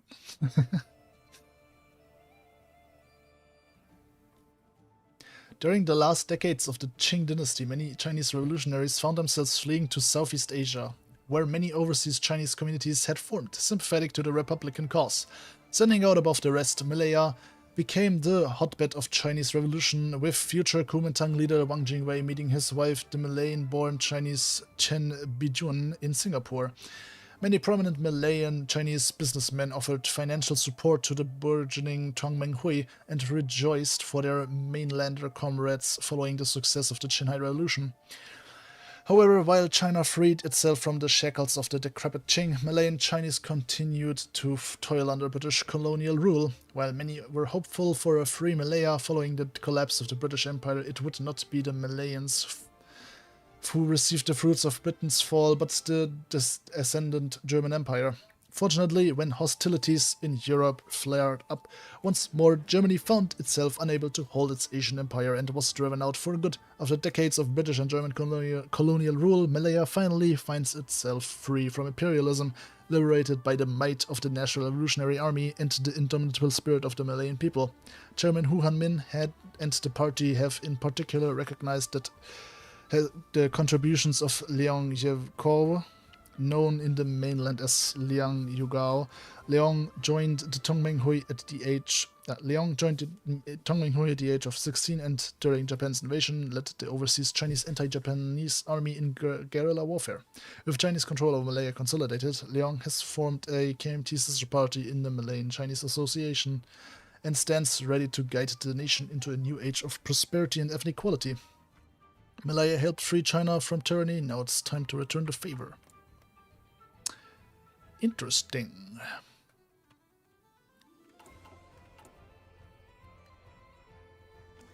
All hail the reading Reich. Siam Republic. Watch them become a monarchy again. Isn't that the guy we just fought? No hard feelings, right?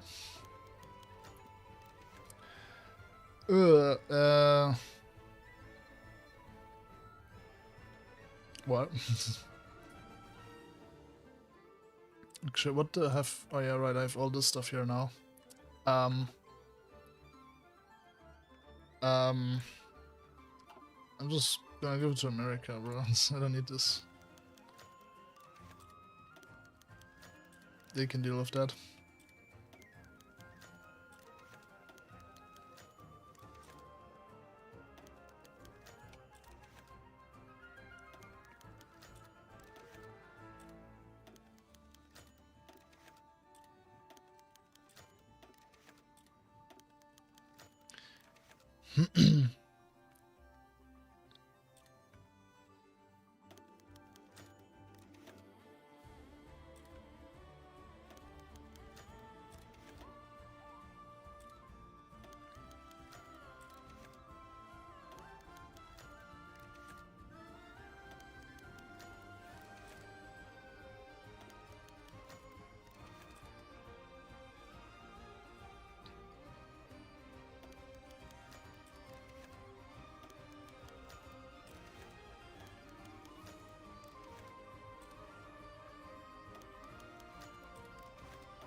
Alright. That's definitely gonna not result in any wars in the future, right, guys?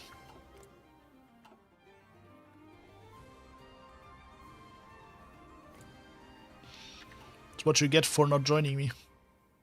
Anyway, let's increase our economic sphere.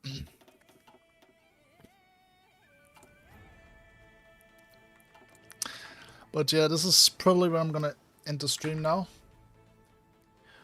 We did our things, fulfilled our path fully. I'm not gonna bother with that now. And yeah, tutelage will still happen. Like, still gonna have to go for like 5 years.